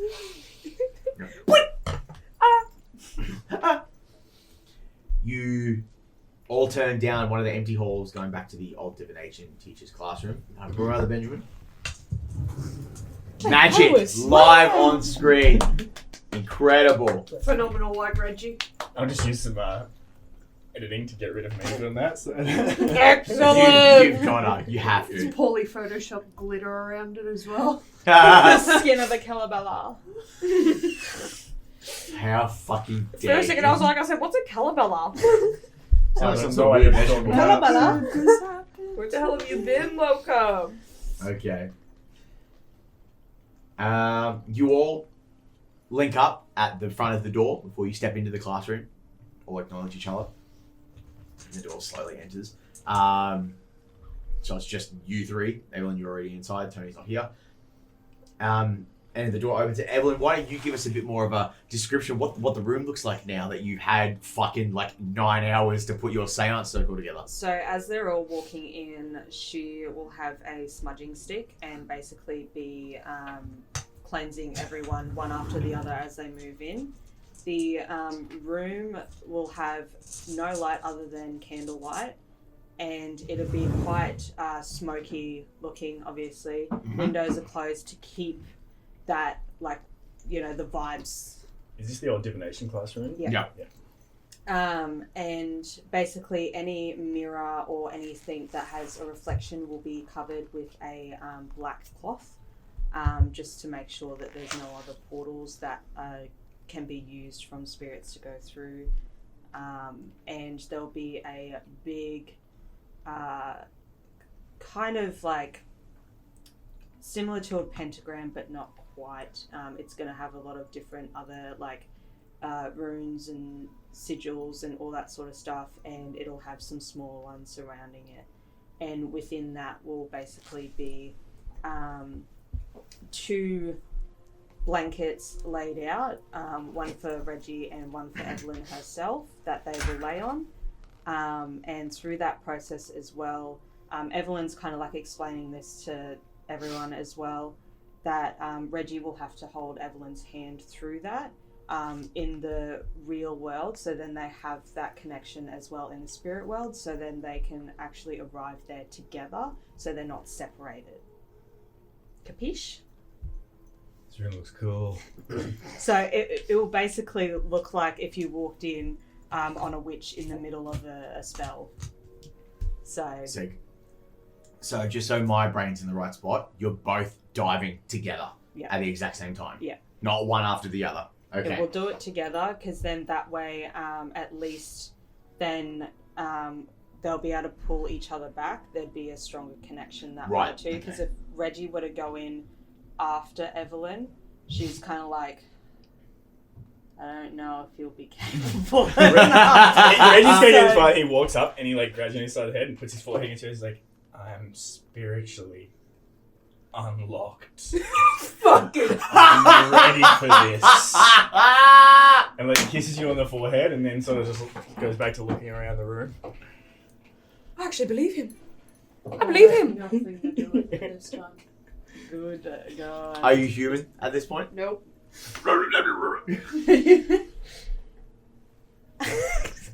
And he goes and it's a folding chair. And he sets up by the door. With a little collapsing footrest as well. Yeah. Before they dive in, Mhm. and while Evelyn's explaining, I'm just gonna lean over to Reggie. Was I too harsh before? Where did you come from? When? With Ray. Was I too harsh? I felt like I got emotionally a bit too heated with that. I think you're totally fine. More corn in the background. What Alright, he said. if you say so. I feel guilty. What?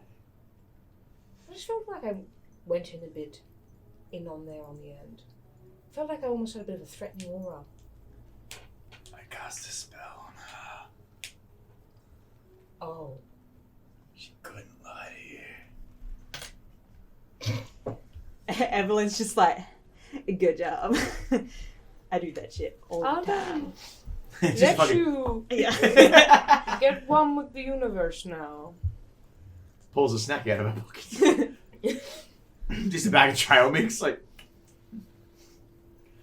So I'll actually turn this over. I'll turn this over to you specifically. This is your kind of shindig, you know what I mean? Like, I left this pretty open for you to interpret. So walk us through to the moment where you guys like sleep and it begins. Ready. So, essentially, Evalyn will sit there with Reggie, and she will recite the spell and the like runes, and the pentagram underneath them will have like a faint bluey sort of like Sick. glow to it. Sick. And then she will guide Reggie to lay down with her. Reggie's never been easier to, like, he's in. Like, He's so malleable. So, yeah, but And also then- so invested in this. He's like, this is going to be great. She will grab both the potions that she prepared earlier, hand one to Reggie, and then down the other herself. And then basically lay there with their eyes closed for about 2 minutes, and then it looks like they're asleep, but there's no, like, it's like a eerily sort of like they look dead, but there's like the faintest bit of chest movement. So that's all you guys see is just the slightest bit of chest movement, and there's like, if you listen really closely, you can hear them breathe. If you're a snorer, you're not in this moment. You basically look like you're dead. When we come to, it's kind of like we wake up, and when we do, it's just everything looks pretty much the same in the room that we're in, but there is a like blue filter over everything. You almost verbatim said what I had written down here. Yeah. And it's like there's constantly like smoke and that going Witches, around. man! Be Mm. friends with a witch. Does this mean this is our first Tomes and Tales? It's time for us to leave the table moment? Oh. Get the fuck out! Actually, Fucking go! you know what? That is kind of fun. Let's do that. Alright. Yeah. All right, so Amos and Ernest will leave the table. Peace. We'll leave the table for a moment, and I will scream down the hallway at some point to get you back in Say when what? you're This is needed. exciting. I love doing Oh, away oh. from the table moments. I wasn't Yeah. intended. It wasn't intended to be that way. No, but we it's encourage them. We love We should it. do this shit Yeah. more often. don't worry, it's coming. It's coming. Bailey just needed to pee, so he threw that out there. It's in my pocket. Oh, yeah, it was. Nothing to see here, guys. I'm the real drug dealer. The AFP are knocking at your door right now. Yeah. Okay, so your eyes both fly open and instantly you take a breath and you sit up and your eyes refocus, and the environment around you holds vast differences but striking similarities to the rule. I'm going to go in. Now, is there environmental sounds coming out of there? Now, since mushrooms are a body chemical affecting thing, would Reggie still be cooked in this world, or would he be strangely No, so? I don't it's your think- soul. That's what I think. Yeah. It's not coming through there. We'll go back to the music. Fuck it. You have never had a moment of clarity more like this before. Yeah. And I think it would actually shock you. It Yeah. would shock you to like sobriety. Let's be real. The spirit, this fucking spiders under my skin. The spirit realm itself is like a sub-layer to the material. It exists within the shapes and confines of what we have in the material realm, you know, houses, furniture, items, etc. But they exist as like shadowed, or in this case, is like shadow with that blue hue on it, Yeah. are versions of themselves, devoid of colours, only the shades of greys and blacks and that blue hue. There always seems to be a perpetual wind that blows through here, even though there is no rotation of the earth, no weather, just the void and the endlessness beyond it. As you both stand up and you turn your eyes for a moment, you see the shadowy silhouettes of your companions that are outside the material. So you see it's Ernest sitting on his chair at the front door, and you see Amos, who in almost like a slow motion, she's pacing around where, and you guys look down and you see your body.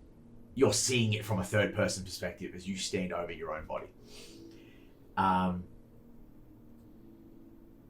Now, with Ernest, because in the spirit realm, it betrays physical glamour and manifestation. You know what I mean? It shows your spirit. Yeah. Right. So the silhouette, when you guys see your body, because you're here, your bodies, you're viewing them as just normal. You just see your bodies as they are. When you look at Ernest, he's got this there's, when you first look at it, you can see the shape of his alternate form, because that is the form that he is in right now.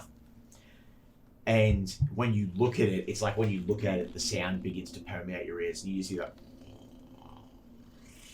the churning of like a deep set hunger. But ever faintly, in the chest cavity of this entity, you just see the little silhouette of just a little guy, you know what I mean, just hanging out in the chair. The chair's almost too big for him. Two spirits sharing the same physical form. You go to turn to have a look at Amos, but then all of a sudden your attention is drawn. You guys don't even get the opportunity because, which is something that's normal for you, you would know this, your ears begin to ring and your eyes, even in this realm, begin to water because the voices of the dead start ringing out in like an endless silence. It sounds so sick, doesn't it? It sounds like tens, maybe hundreds of voices at once. You should not be here. Do not speak to it. We're here for Maxwell and Maxwell only. You hear another one. Oh, but she should. Dead is better. Just listen for Maxwell. For everyone. We are only here for him. Call out your name. Call out his name if you must, but do not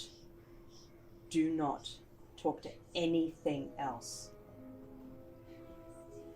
So I'm going to kind of like sit in like a meditative sort of position and really just like focus on tuning out all the white noise and focusing for Maxwell. And I would like to use intuitive and spend one of my things. Yes. For the like local area, see if I can't tune out For voices sure. outside of Maxwell's. So let's call for what it is. Audibly, you stand no fucking chance. You stand no chance of being able to hear him. So you're like, all right, fucking rely on these bad boys. I'm not high. Maybe I'll have a lucky break.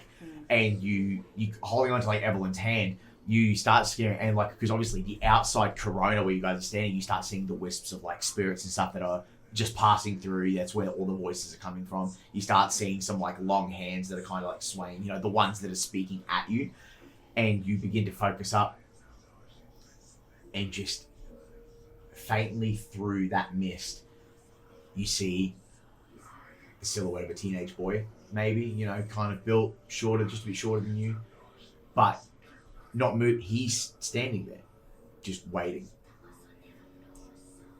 What do you do? I'm on your shoulder. Point. Don't say a word. Evalyn will just focus directly on Maxwell and will make sure that your hand is firm in hers and walk straight to him, and just, she can hear all those voices and see all the things, but she does not look like she is phased at all. It is pure concentration on her face. I am phased. Oh, wait. As you kind of pull me along, There we go. trying to keep his cool, but very much getting caught. Look away. Yeah, you can't help but, like, for a second, you glance at the thing, and you just see sunken, hollow eyes, skin sticking to the skeleton beneath, and just like sinks into himself. But you walk towards the silhouette that stands still. You know, a couple of feet away from your bodies, right? And it turns, and even though it's got no form at this moment, you can tell by the way it stands up a bit more straight, it acknowledges you. And almost breaking through a cloud, stands young Maxwell Crom, as he was before his accident. Maxwell, Hi, miss. I know it must be very confusing for you right now. We're here to ask you a few questions about how you died. Yeah, I can do that. There's a moment where, like, you can tell, like, he's like, yeah, okay. But you can just tell he's got a burning question on the back of his tongue. He just doesn't know how to ask it. Mm-hmm. And eventually he just goes, am I going to go to hell? No, my boy. Is there somewhere for me out there? There is. And I have a feeling that this conversation will be what releases you. Okay. It's kind of funny, you know, when you know you're dead. You kind of just get these cool powers and shit. So maybe it'd just be better if I showed you. Sorry, so you'll have to sit this one out. I don't think I can do it to two people at once. And he reaches over and just very lightly, and you've had instances before it happens, but they can just transmit what they see to you specifically. Yeah. So he reaches over and just ever so gently touches you on the forehead, and the memory plays out as such. Now you can stay in for this one, but we'll see how we go. So No, leave. I gotta pee. all right, go stay out the front with the other two, and I'll call out for you. You're outside. The air is cold, and you finished a cigarette around the backside of the school building, not far from the entrance that you left from. You put the cigarette out on the ground, and go to put your gloves back on. It's then you notice the speck of dried blood on the ring finger of your right hand. Your chest begins to ache as your heartbeat rushes ahead. Desperately, you scrub at the blood on your finger, and only once it's gone and it's peeled off does your heart rate slow down. You think about that kid getting his hand torn off by that plant, how he screamed, how the twins held you down and then socked the ever-loving fuck out of you. You turn around and go to head inside. The large iron door closing behind you. The halls are empty as you walk from one side of the school to the other. You turn your head and look out the large windows along the hall that look out over the blood ball field, and with a sigh, you move forward. You're getting close to your dormitory. A few more minutes and up the stairs and you'll be back in a warm bed. You turn down 2 more corridors, deep into the building, and see where the hundreds of stairs lead up and the other hallway splits down into this unusual part of the school. But as you go to turn, you notice something. Smoke, ink-like smoke pooling around your feet. You kick it and it swirls, kind of like a colour in a potion vial. And all of a sudden, a creaking noise. Could be the floorboards, but the inconsistency is what draws the attention. A chill runs up the back of your neck, and your breathing starts to get heavy. You turn and look up the hallway. You just see an endless length of black smoke, like it had been following you this entire time, trailing from your feet all the way back to this full mass at the back of the hallway. Where the fuck? I just lost myself. There we go. The hallway extends out before you like a dolly shot from one of those old school horror movies that Mrs. Abbott likes to watch with the older kids in the library. From around the corner of the balustrades and beams, an elongated and white bony hand appears as its fingers wrap around. And its long fingertips drag across the wall, and the creaking and the cracking intensifies. An arm appears, long and skeletal, elongated also, and from behind it, around the corner, obfuscated by the wall, it appears from behind. An enormous humanoid skeleton, blackened whips of swirling smoke sifting through its body in the open gaps in the bones. The way it moves around could only be described as a janky animatronic from one of those corny-ass pizza restaurants from America. The sudden jerks and cracks and bends like it doesn't know how to operate its own body yet, but it moves with a fucking intent behind it. If given the opportunity to stand, this thing, probably 15, 16 feet tall, the fact that it's even inside the halls of the school is a feat beyond your wildest dreams or nightmares. It turns its head towards you with a crack. And from within its blackened, hollow eyes, an inferno ignites as the jaw drops and a hideous shriek erupts from its mouth, like almost like what smoke would sound like if you were to fall through it at breakneck speeds. Like sweat seeps off. Like a spider that's locked onto a target.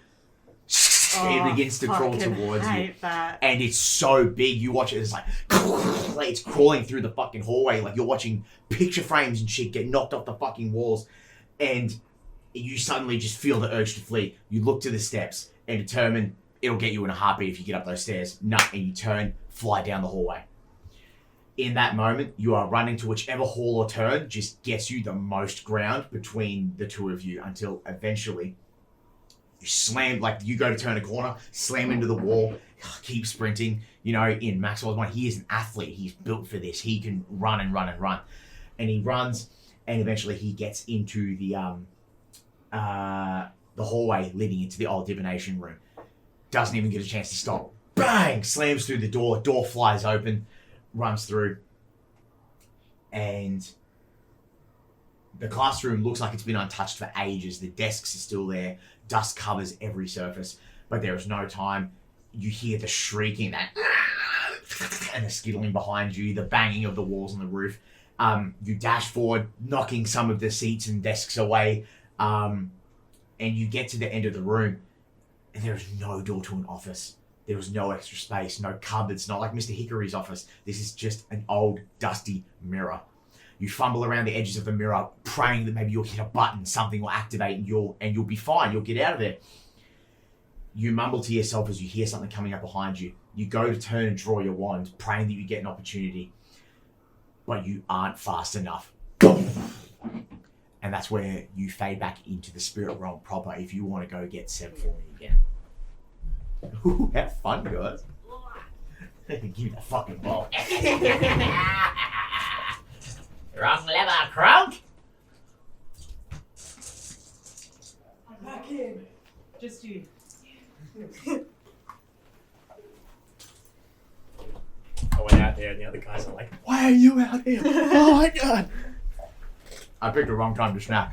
I thought it would take longer for you to get here. There's never a wrong time to That snap. Seb was just like, are we ready? Maxwell draws his hand away from Evelyn's forehead. I can't see past after that. Like, I can't see how I actually died. I guess that's kind of nice. Would you like to know? Maybe that might release you. No. I don't think that would fix it. But can you do me a favor?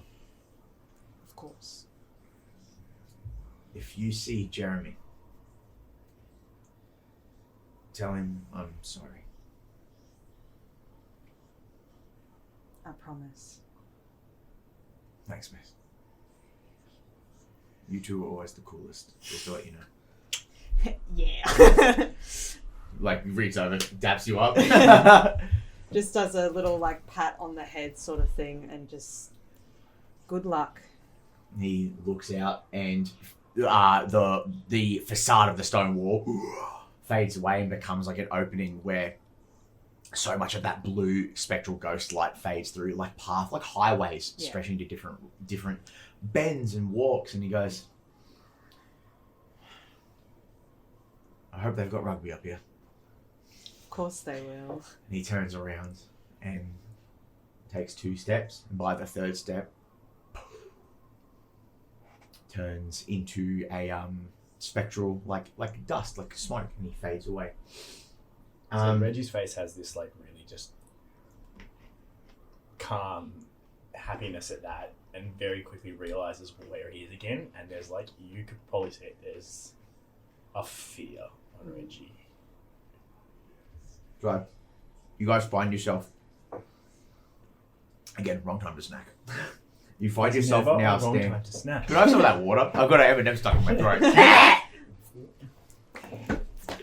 Oh, thank you, Jesus. So you guys now find yourself standing in the in this like shadowy classroom again. Your time in the spirit realm is coming to a close, definitely.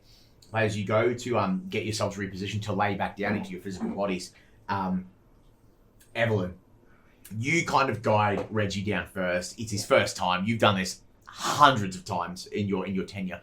So you go to lay him down, and as you're helping him to lay back down flat, you just feel a clasp on your shoulder, and you're pulled and you spin around, and a gaunt skinned like hand whirls you around, and you met with a sunken face woman, hollowed eyes behind her, a decaying but rotund gentleman with white smoky eyes over there. A small child skitters across the floor on all fours, like, and like goes up a wall and has a look. I fucking hate kids. And spider kids, no less. And as they're whispering incoherently, but you can make out source sounds and phrases. The woman like still has her hand on your shoulder, looks you dead in the eyes, and you watch as her eyes like physically begin to like sink further into her skull. She goes, "Oh, unlife should be here." Was I returned to my body fully? No, you weren't. No, I would not have let go of grasping your hand tightly then. Yeah, for sure. It's not like they're trying to pull her away. It's just they yanked her to pay attention. You hear the old gentleman in the background. You defy death, yet you walk amongst it. Naughty. And then the spider child who's hanging upside down on the ceiling, their head does a full little fucking 360 rotation. Come join us. Where you belong. Little forked tongue comes out. They can get a bit dramatic sometimes. But I would like you to go get the other 2, please. As we snap back to a shot in the real world. Come back. Did you like the fucking... I fucking hate those little... I hate spiders. But... He used that against me. Now I need to find a new best customer. Quickly, search his corpse. They're ransacking his loot. Oops. Ransacks him, picks up 39 leaf. Hell yeah. There it is. So, Oh, It was on the floor. thank you. I almost stood on it.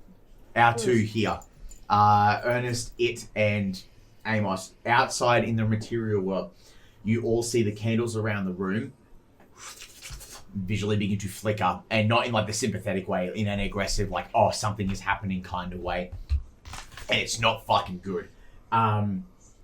As Reggie's body, miraculously calm, Evelyn's body begins to convulse very, very badly.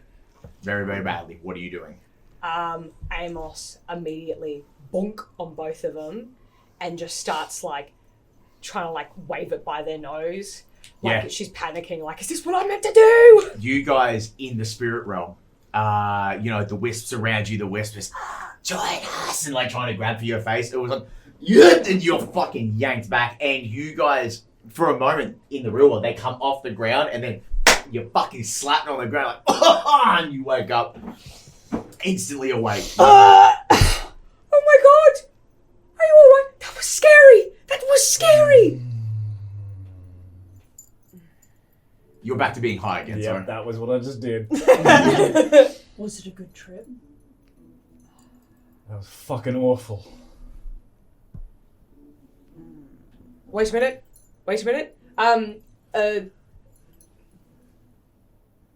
What is your second job? We're in our own bodies. You're in your own voice. Damn. Okay, that was a very simple question. What's your favourite product that I sell you?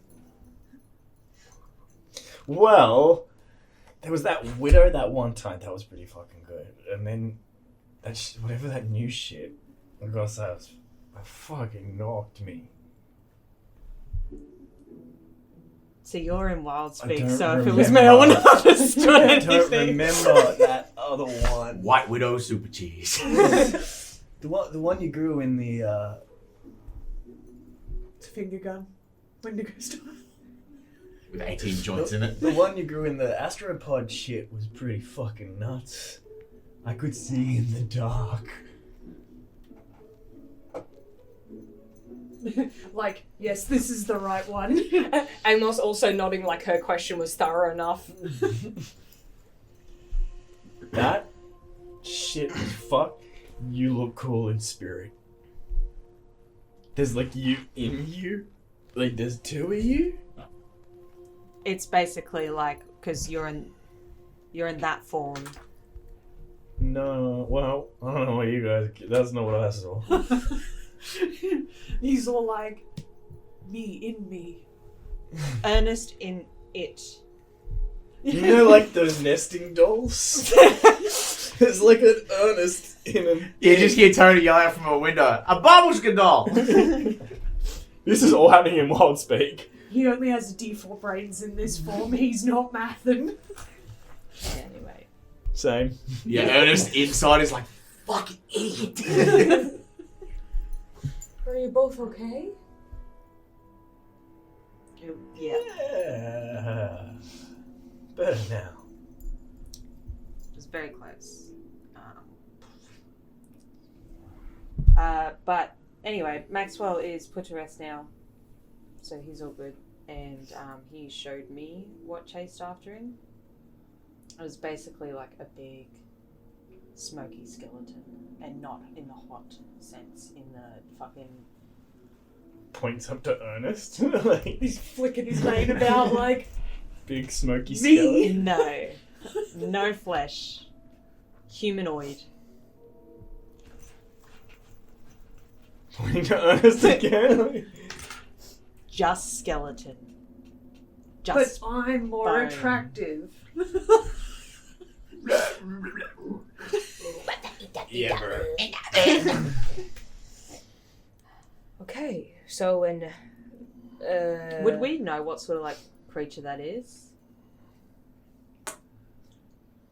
I think, no, because as far as you were concerned, it was just a really, really big skeleton Yeah. that was just bleeding smoke and fire out of his fucking eyeballs.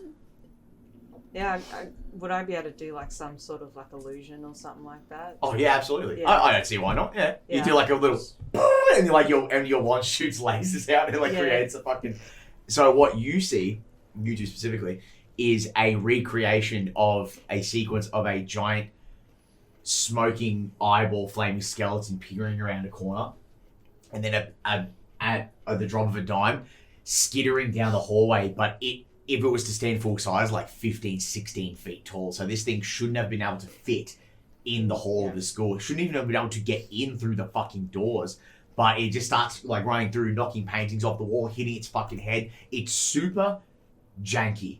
Like it didn't know how to drive itself, but it was fueled by a fucking intent. It basically, the way Cody described it before, was like an animatronic that was all like rusted and like jolting and shit. Like, It was struggling struggling to Yeah. operate. yeah, it's Bubblegum. No, it's He's fucking. here for more kids. If anything. Oh my god.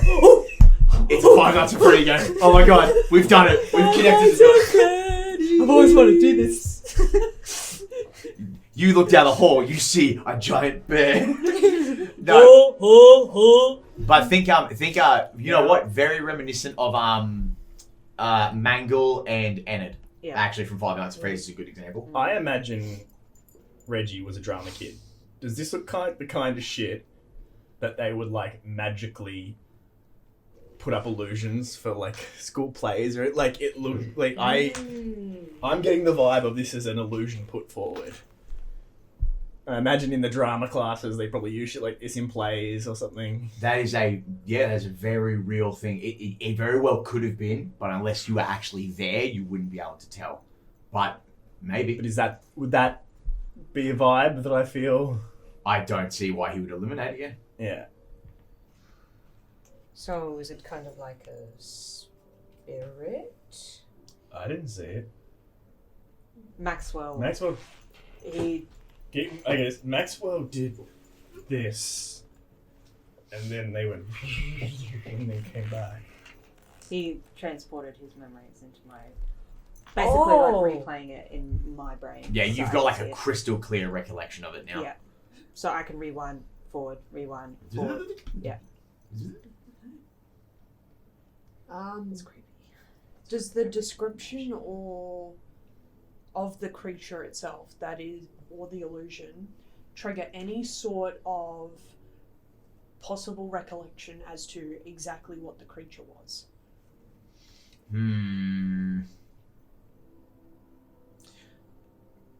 No, I would not think so. Because the description that you're getting of the skeleton, it's like, well, there's 1,000,001 fucking spells that could revive a skeleton, could make it grow bigger. The spewing of the, like, smoke and fire, heaps of, fucking, even Amos uses fucking flamboyant fucking teleporting magic. You watched her fucking do smoke and stuff. The fucking headmistress turned into a swarm of butterflies and knocked a kid out. Like, you know what I mean? What I'm also getting at is if someone with extensive knowledge of creatures happened to be present, would they... He's not present, that's the problem. Like, would it be feasible that this is a creature that genuinely existed? I would say you guys put your heads together on that. There's nothing in your memory that of a skeleton monster, like a creature that exists, that wasn't a necromancy specialty. You know what I mean? Like, people that actually... You can only get a skeleton to do that if you bring one back to life. There is not a monster that is one. How big did this thing... Because didn't some students say that they saw the shadows of two normal-sized people? Yeah, that was down the, that little, like, hallway thingy. So either something's been conjured at the last minute, or this was some kind of illusion.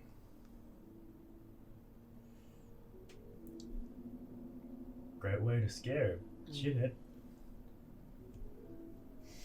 Not student. Shithead. See, I'm tripping again. Yeah, fair. that's the thing that confuses me, though, is why go the effort of making an illusion just to kill him anyway? I mean... Maybe they didn't mean to kill him. Maybe But we they saw the replay. He only hit his head when he fell through the mirror. He didn't die until he was consumed by the plant. Which he was thrown into. Maybe a panic response after the kid hit their head. Like, a terrible panic response, an over-the-top panic response. But did say it was janky and it didn't know what it was doing. That's the thing too, if this is, say, an illusion, the person could have easily just left it at that and left, scared him enough. You know, why go the extra mile to kill him? Good point.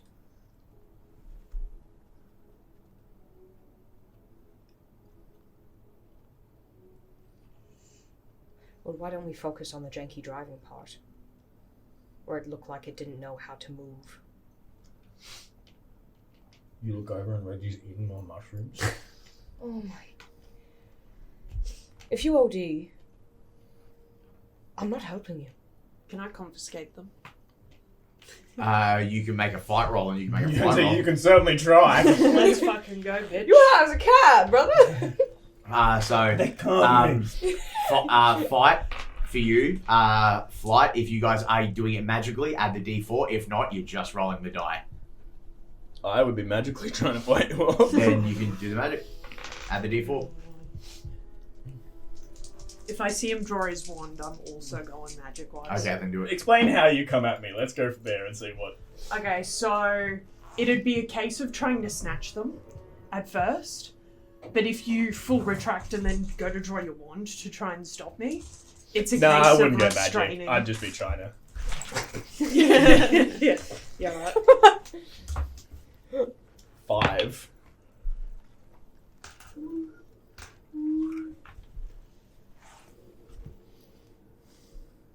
Flat 8.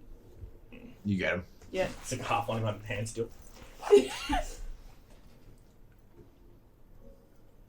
5 minutes.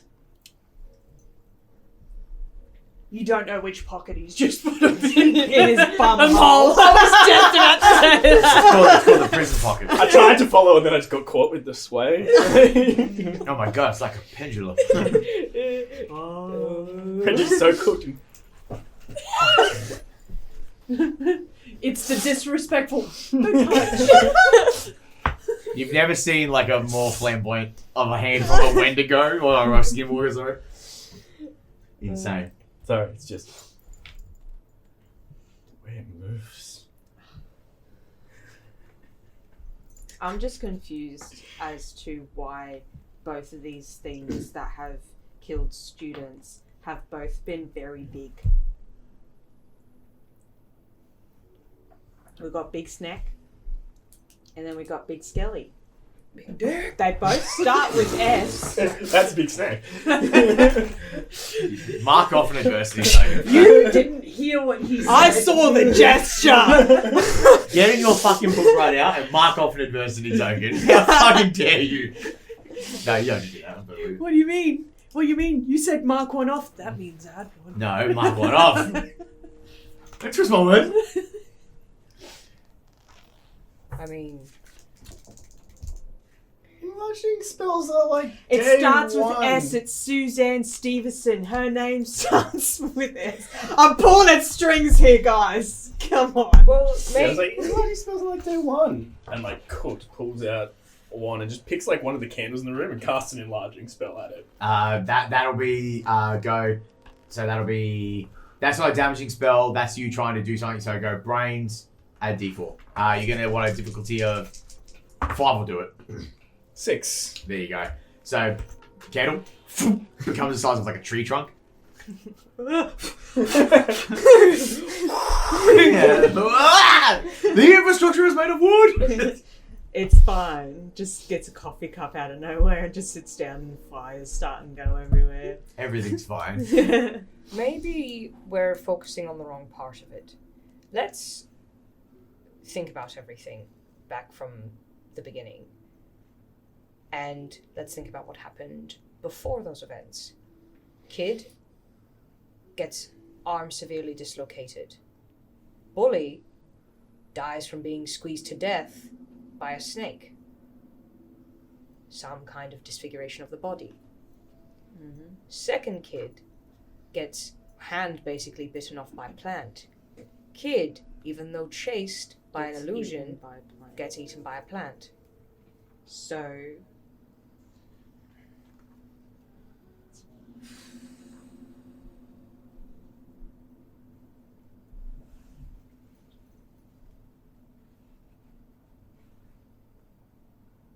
Vroom. Another thing gets enlarged. Reggie's just fucking around and back then. Has This time it's the desk.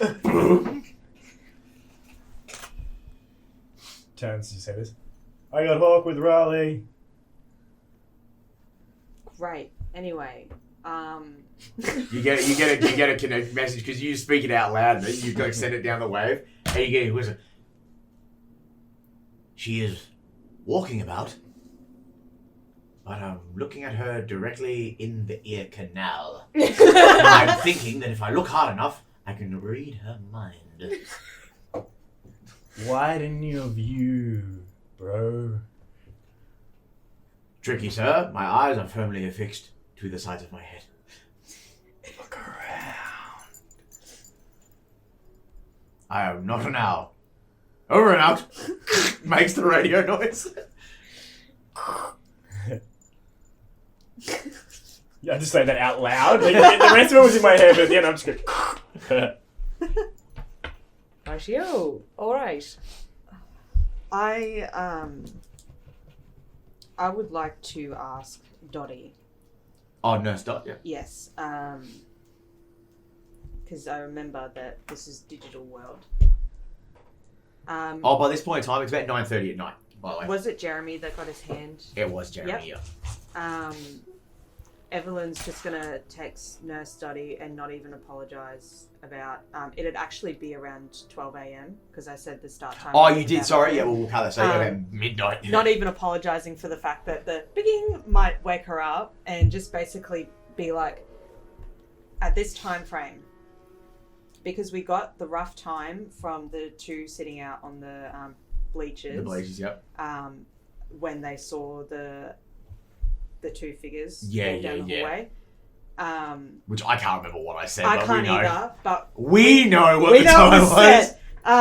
said. Basically ask her, this time, did you have a record of Jeremy in his bed? It's with the iPhones when you text someone and they've got the notifications off and it says notify anyway. You're like, Yeah. obviously. Bing. Camera cuts. Dot in her bed. Send another one. Wake up. Fuck me. Dottie. Yeah. Yeah. She goes, oh, fucking Jesus. Fucking...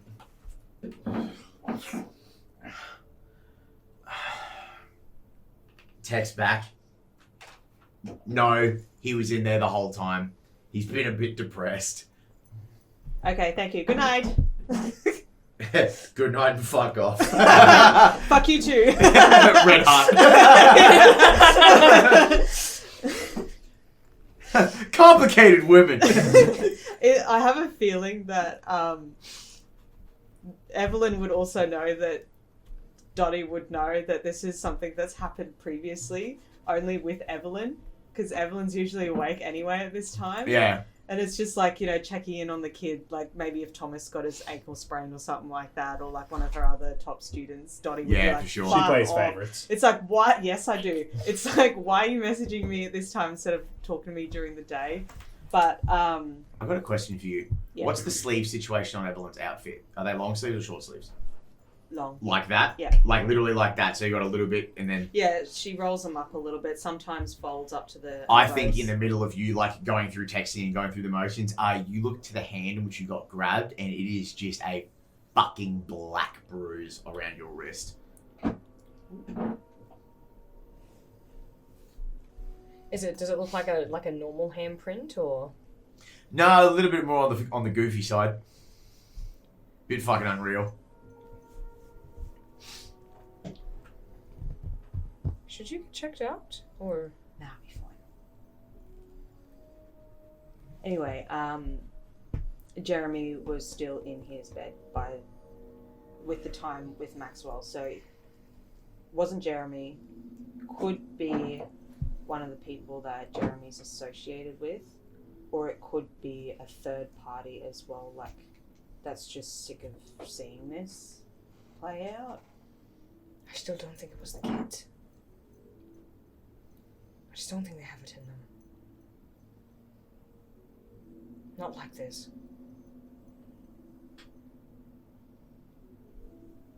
They shouldn't be blamed for it. You never know people. No, you don't.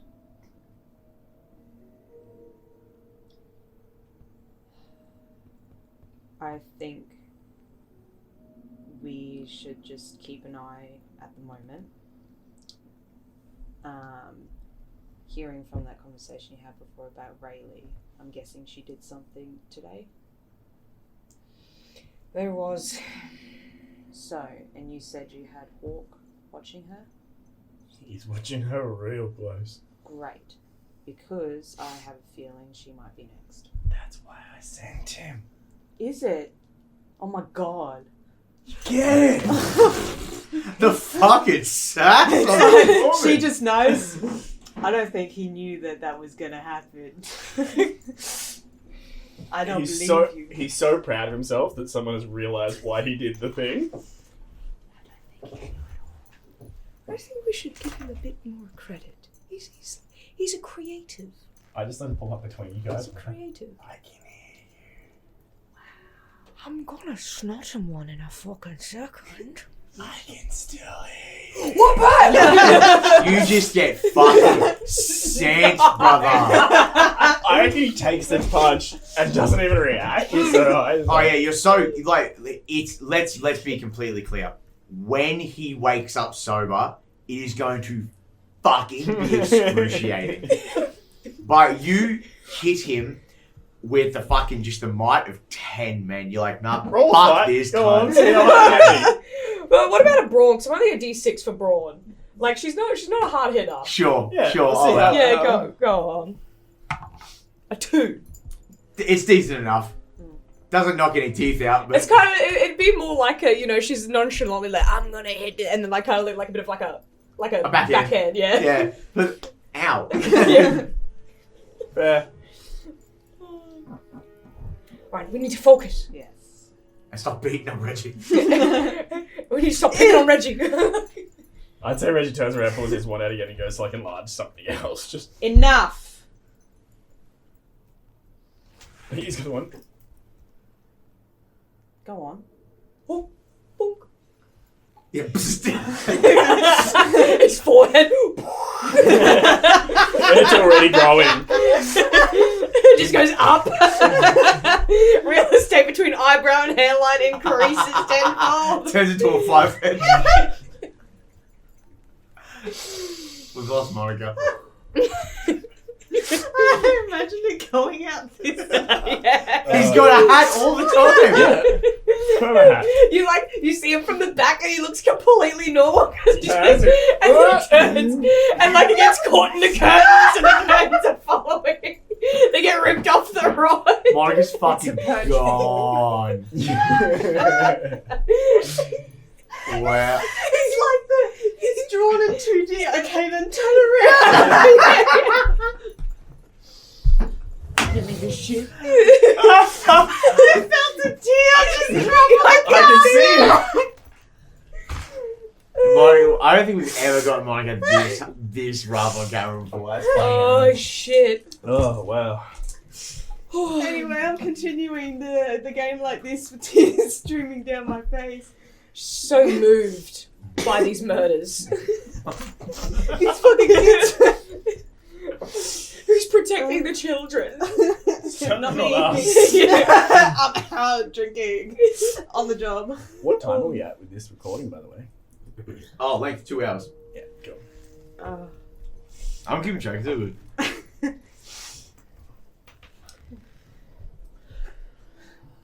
It's another one of those things where we sleep on it.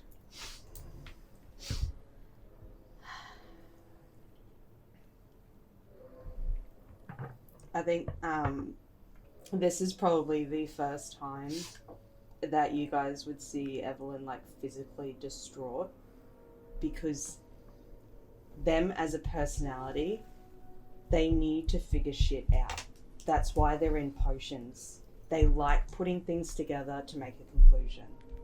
That's who she is as a person, and she can't figure this out, and so the clogs are going, but it's just smoke.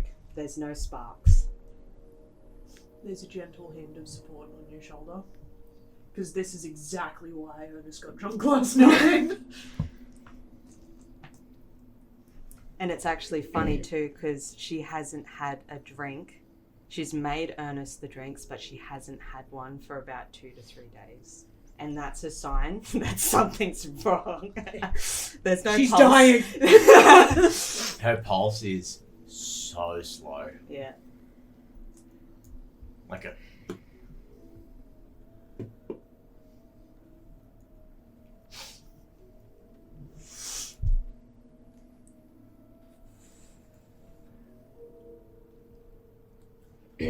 You're right. He said you're right.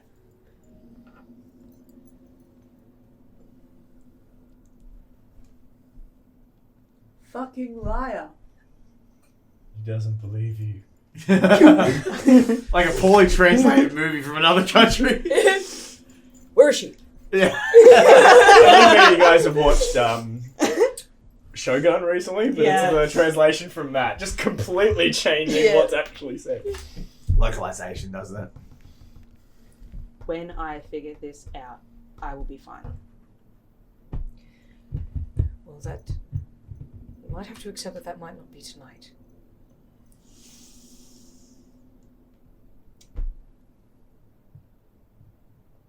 Have you considered re-increasing your blood alcohol level?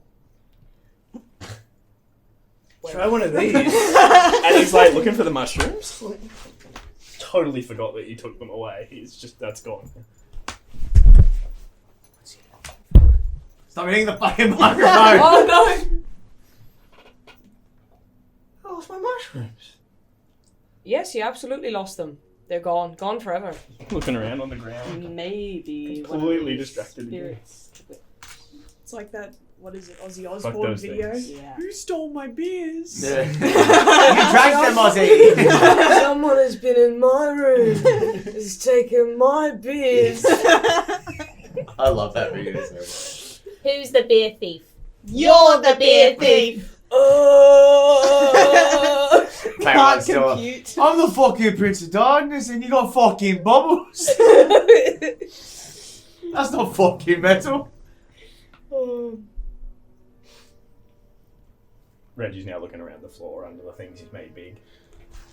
So Reggie's just fully out of this conversation at this point. So yeah, it's about, by this point, you'll probably be about 12:30. So you're getting pretty fucking late. We've got a school day tomorrow.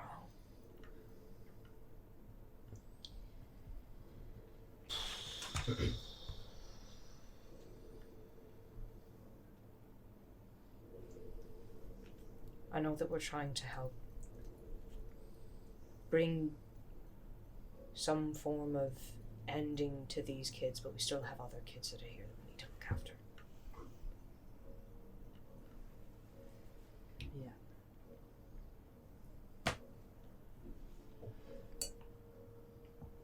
And also they're all probably going to be in shitty moods tomorrow. I sent a good portion of them all back to their dorms. They won't be shitty with me because I didn't do it. Yeah, some kids don't care about that. He's just standing there like, why didn't you just send them to detention? You could have still been the favourite. She's looking at you going, ooh, and she's like, Oh god.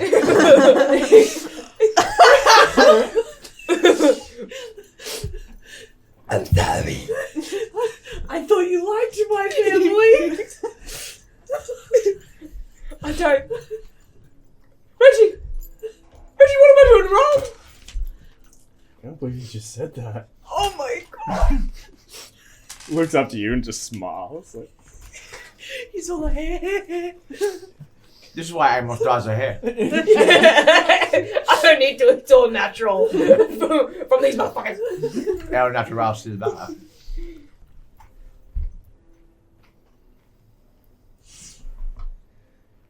It's your call.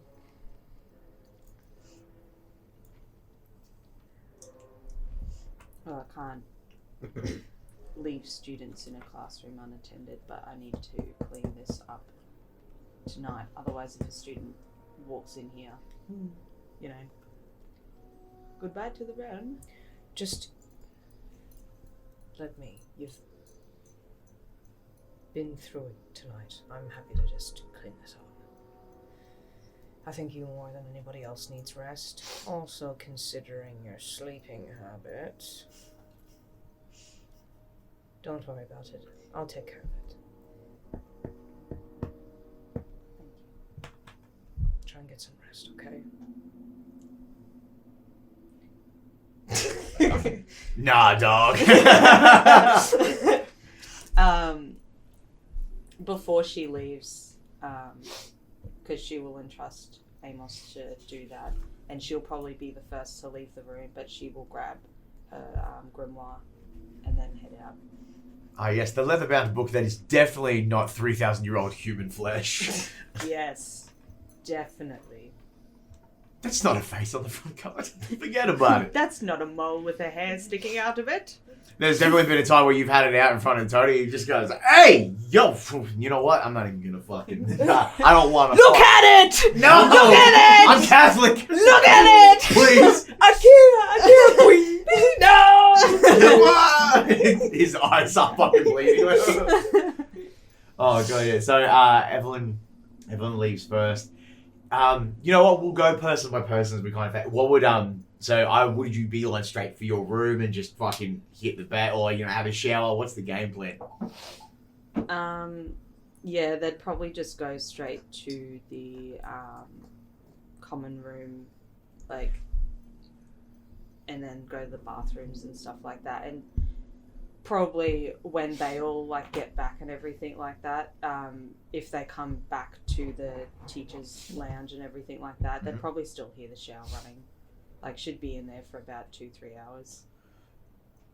I dare say, pardon me, when you're undressed and you're getting in the hot water, as you put your arm up to open the door, you just look at that fucked up fucking bruise on your hand, and it almost looks like it's just closing over further.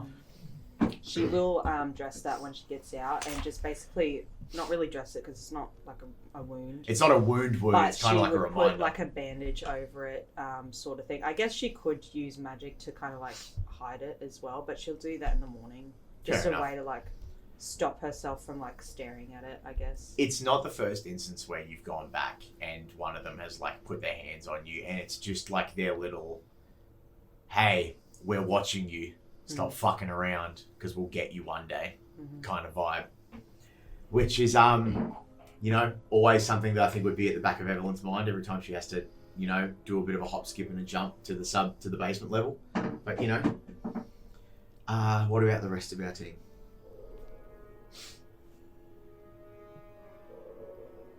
You said she was walking around.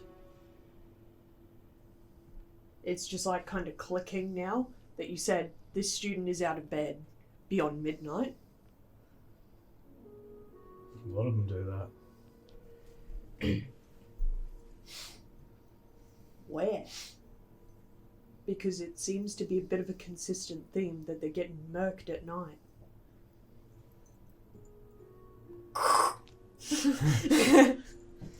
Hawk, Aye, Captain. where are you? We are currently. I'm not going to lie. I fully zoned out for a second there. Has a peek around. We are walking through the open courtyard of the school. Our young mistress has been crying profusely. She is wearing a pink tracksuit with a funky little logo on it and white sneakers. Oh, I dare say she's up to no good this ne'er-do-well. I just But she, reach no, up I know, onto I'm your not kidding. shoulder and bamf us to where that is. The last thing you get over the radio, but no, seriously, she has been crying a fucking lot. And then you guys reappear, and instantly you are upon Riley Spencer with a blood red fucking hawk head. A little bit away, if I still know the area. Upon meaning she can't see you, but you can see her. Yeah, that's Yeah. sort of in the area. And I'm still tripping balls, but I'm There she is. you just see me reach up and Give me your jacket! I'll try to tuck it back. Oh my god. He holds it up for a second. Tiny Ernest, but he's tied his sweatpants so tight. And Oh, they're is Ernest back to normal? here, Has Ernest gone back to normal? and he's stolen Reggie's. Hang on. there you go. I was just gonna look mighty so. Yep. Yeah, I didn't hear anything of that. I'm not doing it up because I don't want to have to undo it later. But he quickly jogs over and he goes, "Is it how do you pronounce Raleigh. it?" Raleigh. Raleigh.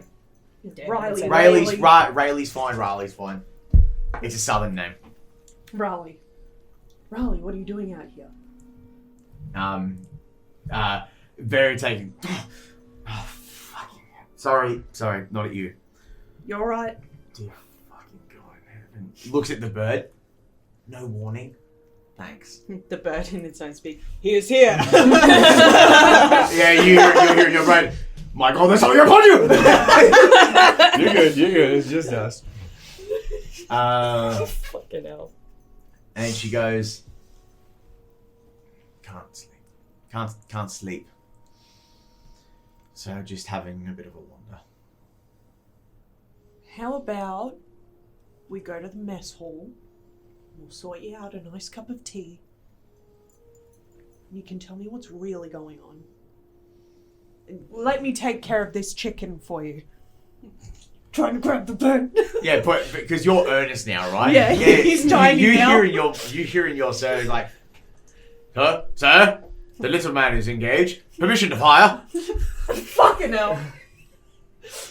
And giggling in the back. Seth Rogen laugh. Come here. Call Hawk back. Looks at you with like these dirty eyes, like, ooh, you're lucky, and flies off.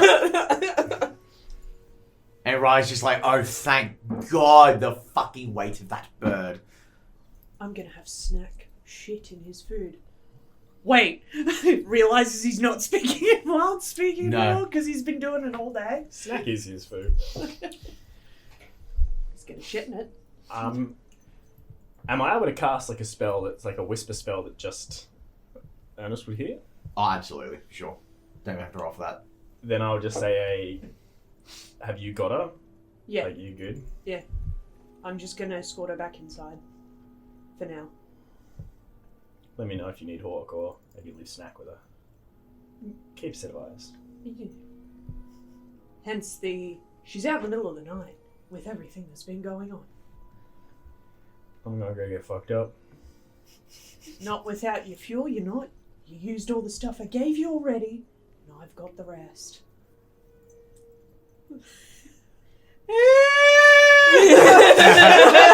He's on his knees, starts crying. Why have you forsaken me? I'm gonna figure this out. I'm gonna go get some more shit. Yeah, goes and From like the stairs. finds more mushrooms and shit. Batman, I'm washing out my grinder, Batman. No, Joker, that's the key.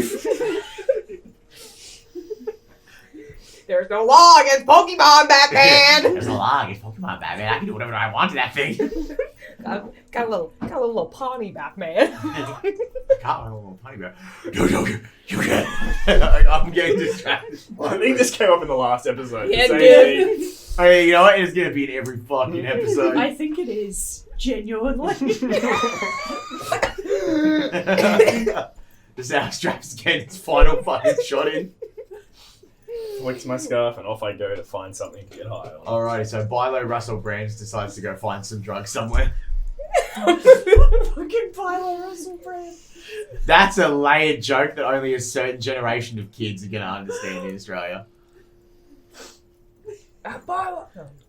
If anything gets me famous on the internet, it'll be that fucking line right there. So you go off to So I go Mary. find whatever I've got in my room. You know, like, You got a bit of Keith left over. and like with all the mushrooms and stuff tonight, he will attempt some kind of like It's like a protein shake.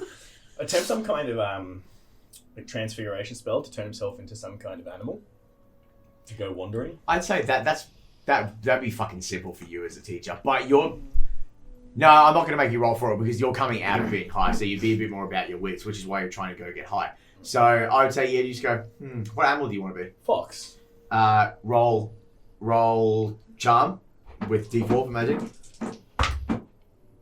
You got 14, 15, 20. Yeah, you turned to a fox. If you had rolled low, you would have turned to something else. A worm. And No, I'm he thinking sort like of a just shrew. goes roaming the courtyard and outside. You're roaming. Yeah. Yep. So Nice.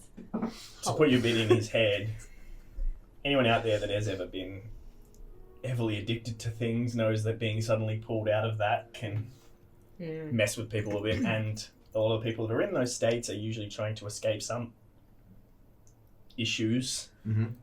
So being in a terrifying place like he was earlier and being pulled out of his perpetual, Being attempt put to to distract. sobriety. State of euphoria. Yeah, it's messed him up a little bit. For sure. So he's just going wandering. Go on. You started it now. Follow through, son. Come on. Do What colour surgery. are you looking for? I just wanted to sell one, but I think they're all gone. Seb's fault. Oh yeah, I went to town on those motherfuckers. Yeah, all my freckles are gone. You shouldn't have left him there. Shouldn't have left him there. I apologise for nothing. You fucking left him there. You didn't fight me for it. You didn't slap my hand away. Sorry, player. That's between you Got a and solid God. to this so far. Alright, so Evelyn's going to bed. Ernest, you're taking young Riley to go get a cup of tea and relax in the mess hall. We'll quickly turn to Amos. What's Amos doing right now? Anus is cleaning. Amos. Amos. Anus. Anus. Oh my god. You fucking evolved. It's mighty windy in the divination hall today. How fucking dare you? The doors are squeaking, it seems. I'm with Monica. That's what's in my head right now. Huh? Amos is probably going to be in there for a bit because not only does she need to clean up, she's also trying to be very careful to not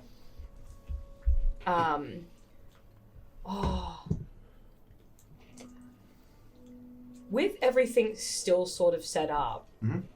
Is there any way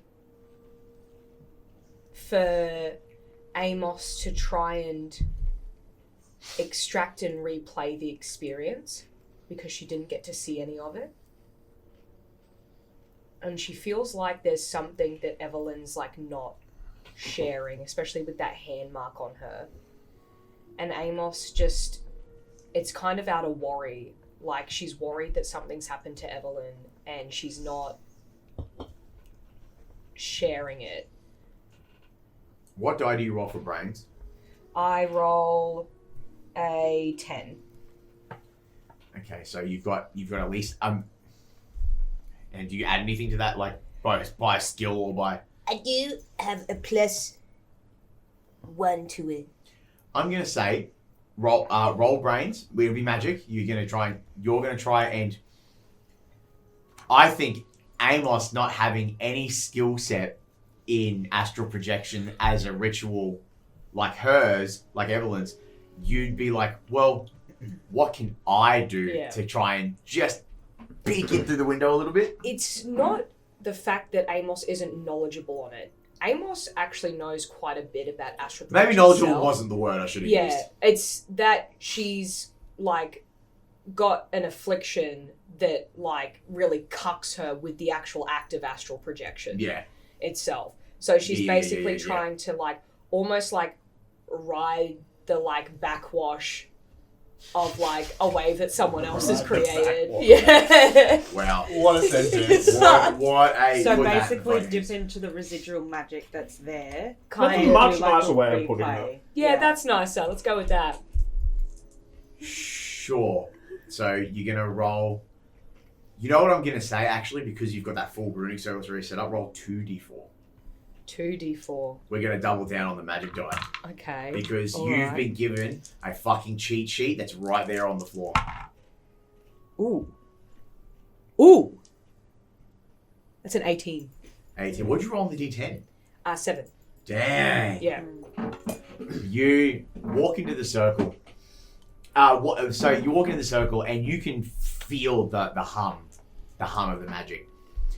What does Amos do to instigate that ritual? You know what I mean? What's that look like?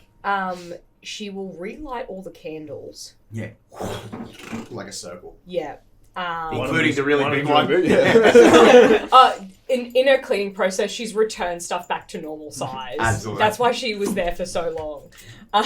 There were so many candles. There was. And she will sit in the middle of the circle with the 2 vials that she used to pull them back in. Yep. And she'll kind of just put them in front of her. Kind of like some anchor to the experience. and then she's just going to meditate on it and see if she can kind of have it come to her because she can't go to it. Yeah. You're like, hey, I'm here. Let's see what happens. Yeah. I want to get you three to get up and leave the room. Oh my god! I'm doubling Nice down now. knowing you, Amos. It's my turn. Oh no! How could I'm gonna fucking die. I can Yeah. finally piss myself. Oh, excellent. All in my ear canal. I'm in danger! You sit upon the floor, kind of just in a comfortable position with these two vials in front of you.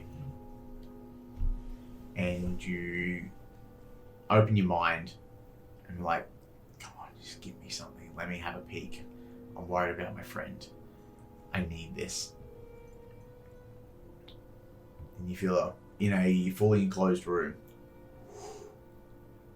a gust of soft wind press against you. And you open your eyes. The candles seem a bit more muted. Like there's a filter over the top of them. You can see an ever so thin layer of black fog along the floor of the room. And as you're sitting, you're like, one eye opens, two eyes open. Having a look around, intaking all this information. And then almost without a moment to really start understanding where you are, you feel a clasp of a hand on your shoulder. A bony hand. Oh, come on, Amos. You can't be doing this all the time. And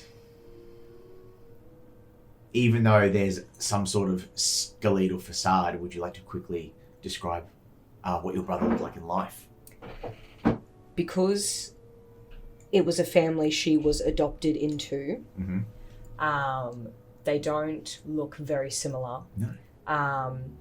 He has almost kind of like a shoulder length, but like kind of like this very scruffy, almost, I don't want to say borderline mullety, but he's definitely shorter on the sides. He keeps it neat. No, he's got that new age retro wolf cut kind of mullet. It's a bit hot, like the Korean hot mullet. Yes, that one. He's got. God, he's so hot. He is. He's got that gingery hair. He's got the darker hazel eyes, but they look very tired. He's got much more fair skin than her, and just a very light speckling of freckles on his face. And I guess depending on if he was presenting like almost in the later stages of his life just before he took his own, he'd be quite gaunt looking. It's all he has. It's the only, like you see, it's like you're looking through an X-ray, so you see the skeleton and then you see his silhouette over the top, kind of fading in and out. Very a la Crimson Peak at the end, very Crimson Peaks at the end where they're all ghosts. Now forgive me, I can't remember the name. What was his name? Sorry. His name was Silo. Silo, that's right. Thank you. Silo sits down next to you.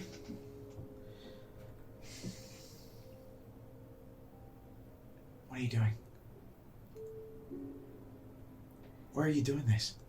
I'm trying to clean up the mess you've made. I didn't make any mess. How could I? I'm dead. Oh, don't, we're not getting into this. We're not getting into this. I'm here for a purpose. I need to make sure we're cleared. I need to know what she saw.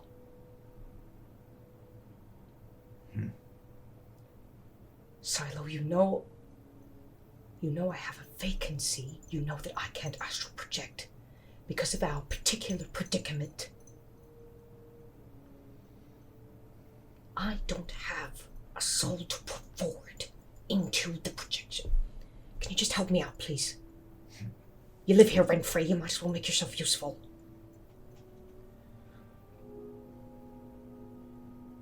She saw the glamour. She saw the skeleton chasing that boy. And then, you know how it is. You can't see how he died. You see up to it, that's about it. So, she didn't really get much of the plant munching. But that facade that you got there, it's not going to last. It's too janky. I know. It's hard when we're both trying to drive. So he laughs a bit and goes,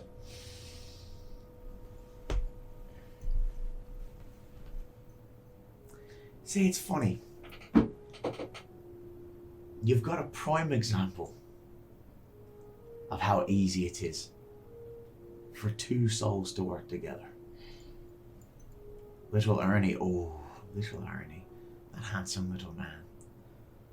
He's got it all figured out. He lets whatever the fuck it wants to be called, he lets him drive all the time. And look, he's a functioning member of society. I think if you just crack and just let me in a little bit more, all be well. That's different.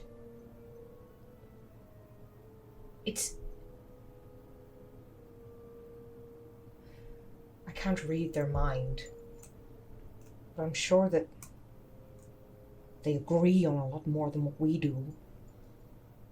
Trust me, I don't want them getting off scot-free either. And I can feel your anger, and it makes me angry, and in that moment when you say, I can feel your anger, your delivery of it, like, please, like, listen to me, I fucking understand what you're saying.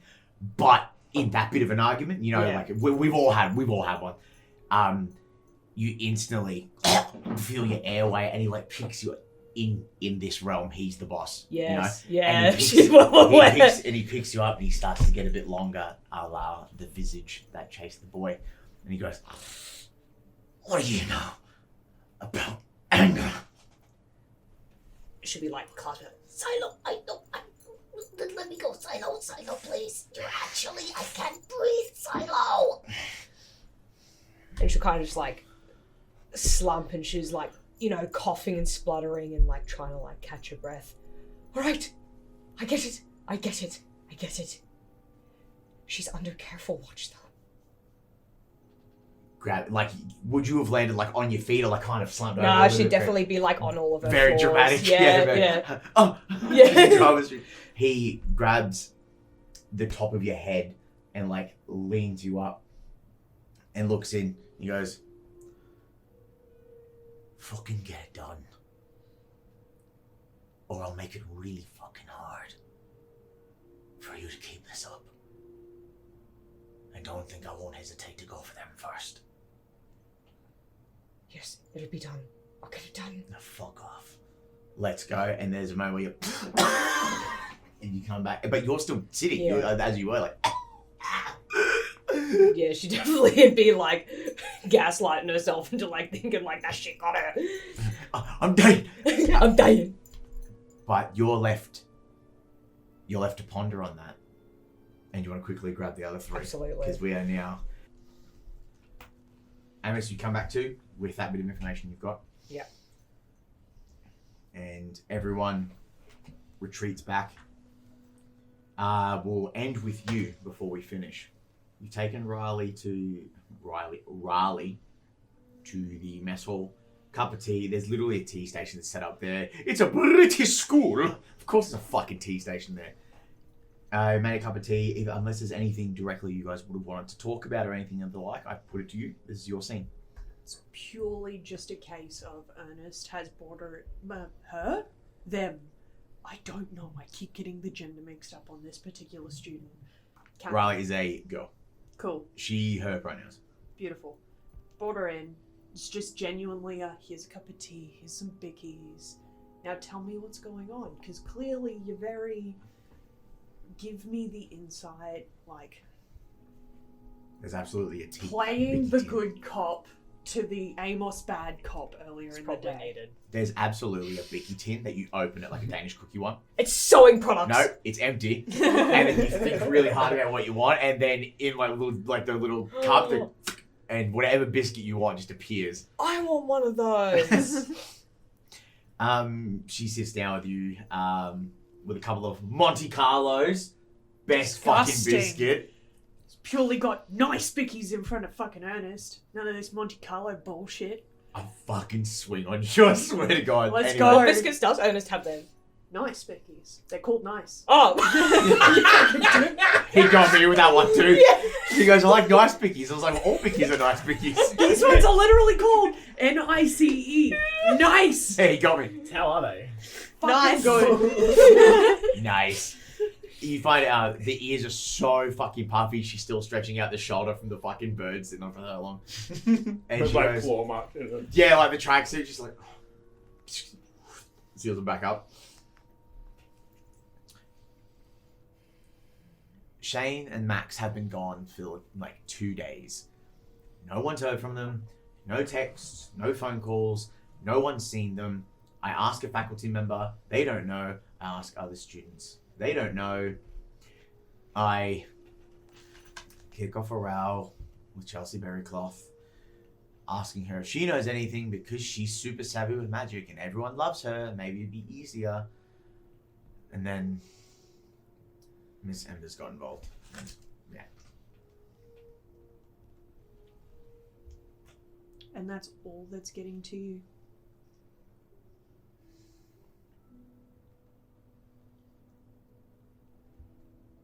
Come on, you see it. You know what it is. The two that go missing are the two that everyone talks shit about. Because we're bullies. As Miss Embers so eloquently put it. He's all like, keep talking, come on, get into it. I don't do therapy for free often. I'm worried that it's me next. Right. And what gives you that thought process out of... Sorry, I've got the rest of their names here.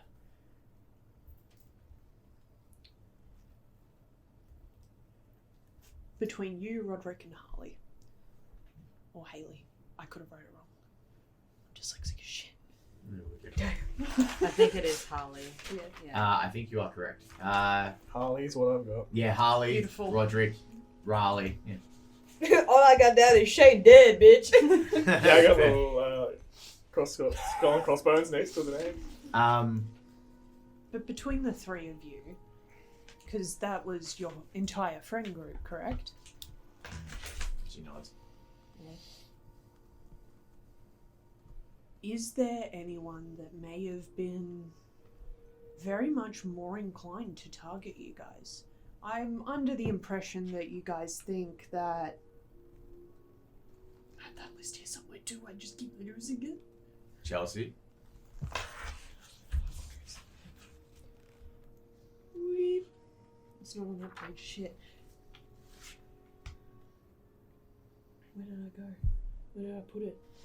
I know it's there because Thomas is somewhere on there and that's the name I'm looking for. Are you looking for the good kids list? Yeah, the good kids, the I got Ash, Paige, Evalyn, Thomas. Leslie and Oscar. Like, do you really think it's insert those 5 names here?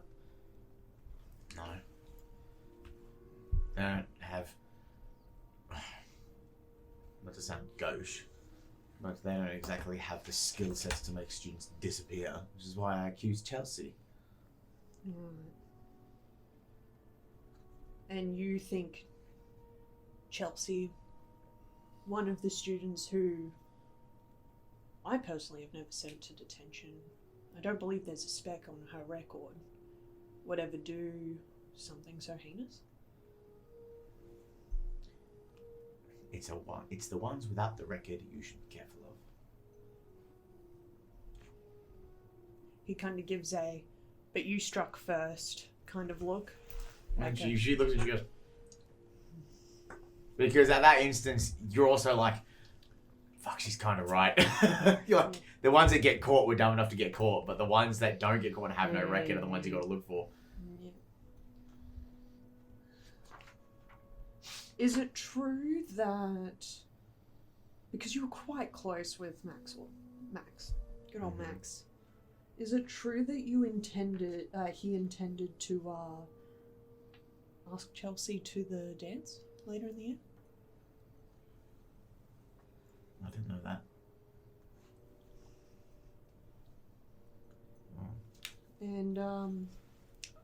And she's going, oh, God.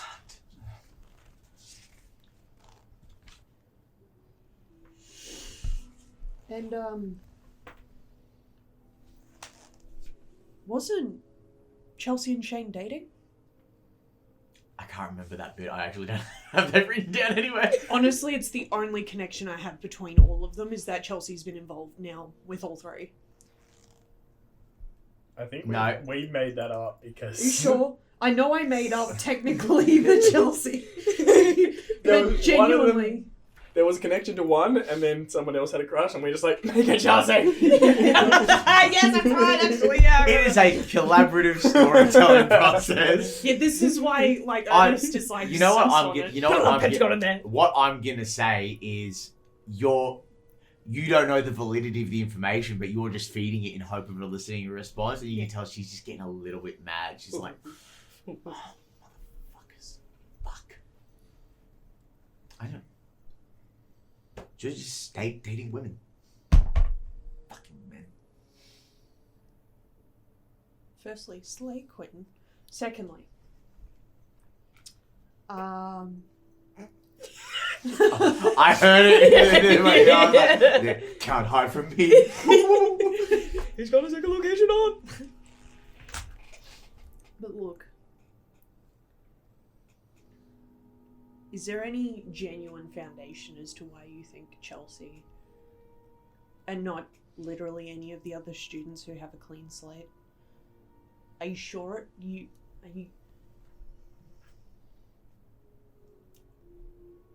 Ernest genuinely trying to rule out the possibility of it being a student by pressing the fact of the matter of why? What's your grounds for proof that you think this is a student?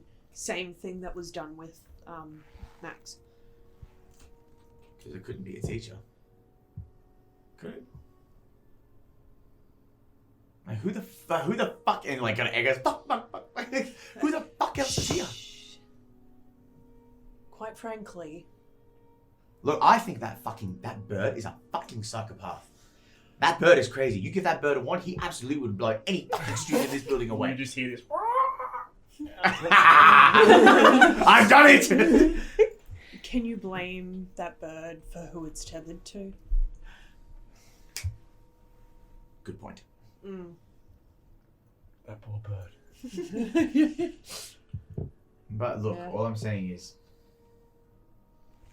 it's not fairy cloth. Someone's hiding out here and just popping off students because they think it's fucking funny, or one of you is doing it, or the headmistress is doing it. I don't know. I don't want to fucking know. I just want to be out of here and go home.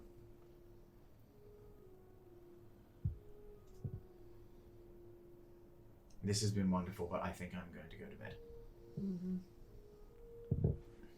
Just one last question before you go. Oh, come on. I was waiting for that. That cup of tea was bloody nice and you know it. Most British you've sounded bloody. Sorry, my heritage. It got me. Blimey. Blimey, my heritage. Me heritage is showing out me knackers. At this rate, you guys are going to be doing voices next campaign. Hell yeah. I'm so excited.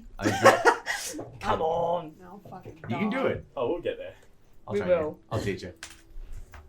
And look, he's not even supposed to be English. He's supposed to be Dutch. So, what the fuck? Oh yeah, the tasty fish for sure. Anyway, I'll give him a go get me clocks.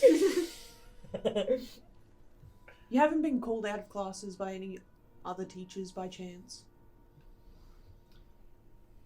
No. No teachers expressing additional interest of any variety? Mrs. Embers did give me a fucking good revving, though. Ominous. But I think that's just the aesthetic. I don't know. That kind of seems like she's a good teacher, and you know it. Good teacher? Yes. Good person? Fucking amazing. What do you mean? I mean, I'm sorry. You're biased. I'm going to bed. Good night. And she trottles off. And Snack. It's like his bold snack under the table. oh yeah, he's like it lands on his feet.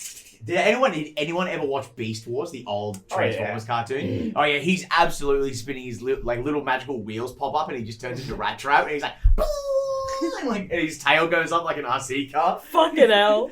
Absolutely. But you'll send Snack off, and she diverts one way to go to her corridor, and you divert to go to the teacher's common room, which is more towards the if you're looking at it from a left to right standpoint, students go right, teachers go left, kind of thing. He doesn't immediately head up to bed. It's just a case of, I've sent Snack to make sure she gets back safely. She gets back safely, I can go to bed. She gets back safely, I can go to bed. He's just waiting there in Reggie's jacket with his pants tied up too fucking high. No shoes on. It's so the thing with like I like calling it warging as like a reference to like the thing with warging into like you can communicate with them freely, right? But when you go into their eyes to see, you have to stop like fucking moving and you become immobile. You can stay standing. Gravity doesn't affect you extra hard, but if someone was to walk up and poke you, you're not there. The lights are on, but no one's actually home at the house. Mm-hmm. So you're watching, swinging through, and he's just like, my God, I feel like a Formula One race car driver. And he's making the noises and he's scooting through. Best telenovela of my life. At one point, he turns a corner and he makes the skirting noise. He's like, he goes, my God, this is awesome! Magic fucking rules! And he keeps going. And but he gets to the point where he follows down the set of stairs, you know, that winds up to a couple of levels to get to the students' dormitories. And by the time he catches up, she's already like halfway up the stairs. And he goes, oh, fuck, wheels, legs. The legs. I'm scrambling, Papa. I'm scrambling. I told you to cut back on them Cheetos, man. These fucking steps, hermano. He like starts climbing the thing, and he's trying to catch up. And at some point he will, but he loses her on the steps for a moment. Finds her dead body. Fucking A. You've been reading my notes. I had one job. The reason she's kind of going at a bit of a sprint, you know what I mean? Her paranoia is still through the fucking roof, right? And you can hear these tiny wheels chasing. Like a little 5-hour motor. Because we're clocking in at 3 hours, so this will be the end of it. So we'll get to the end. Snack is trying to catch up.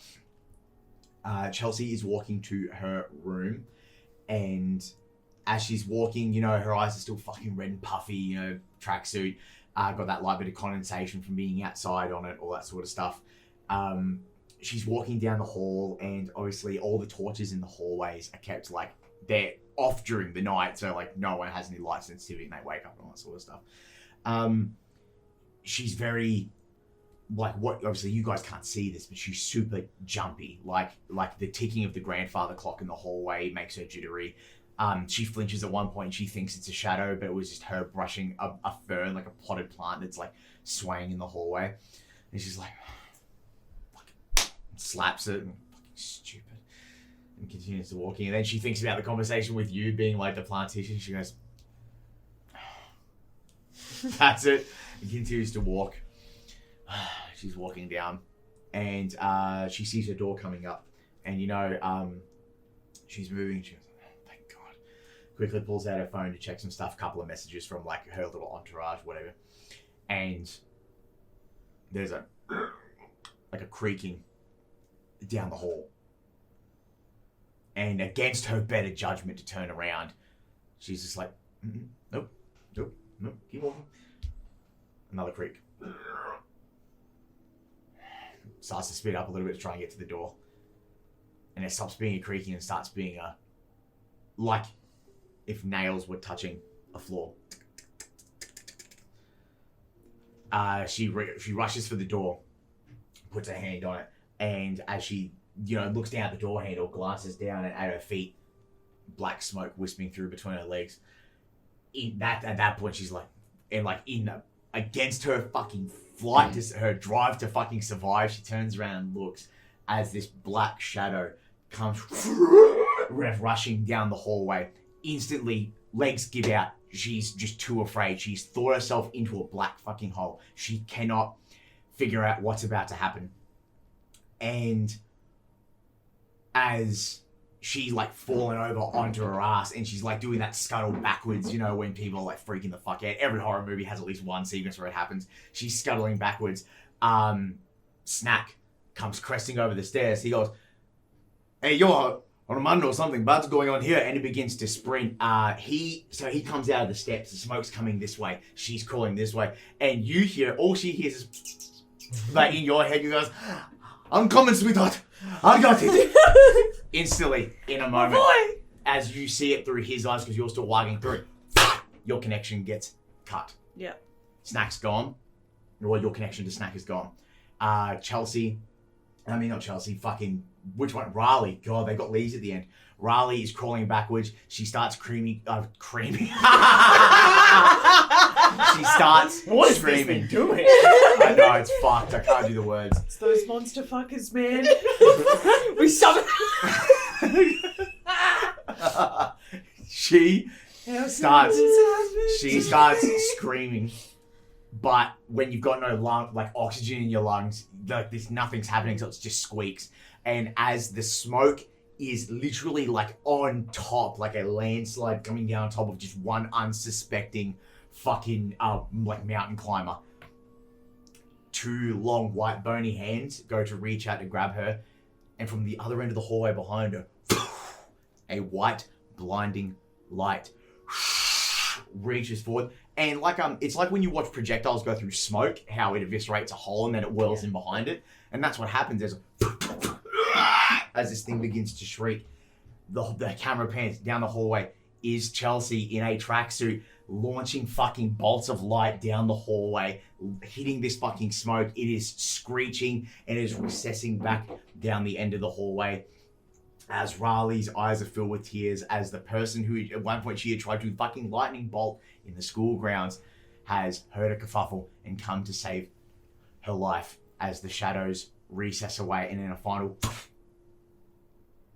they are gone. And that's all for this episode, and we'll see you guys in the next one. Goodbye. Oh my god! Intonatia's Mystery will return for its final installment.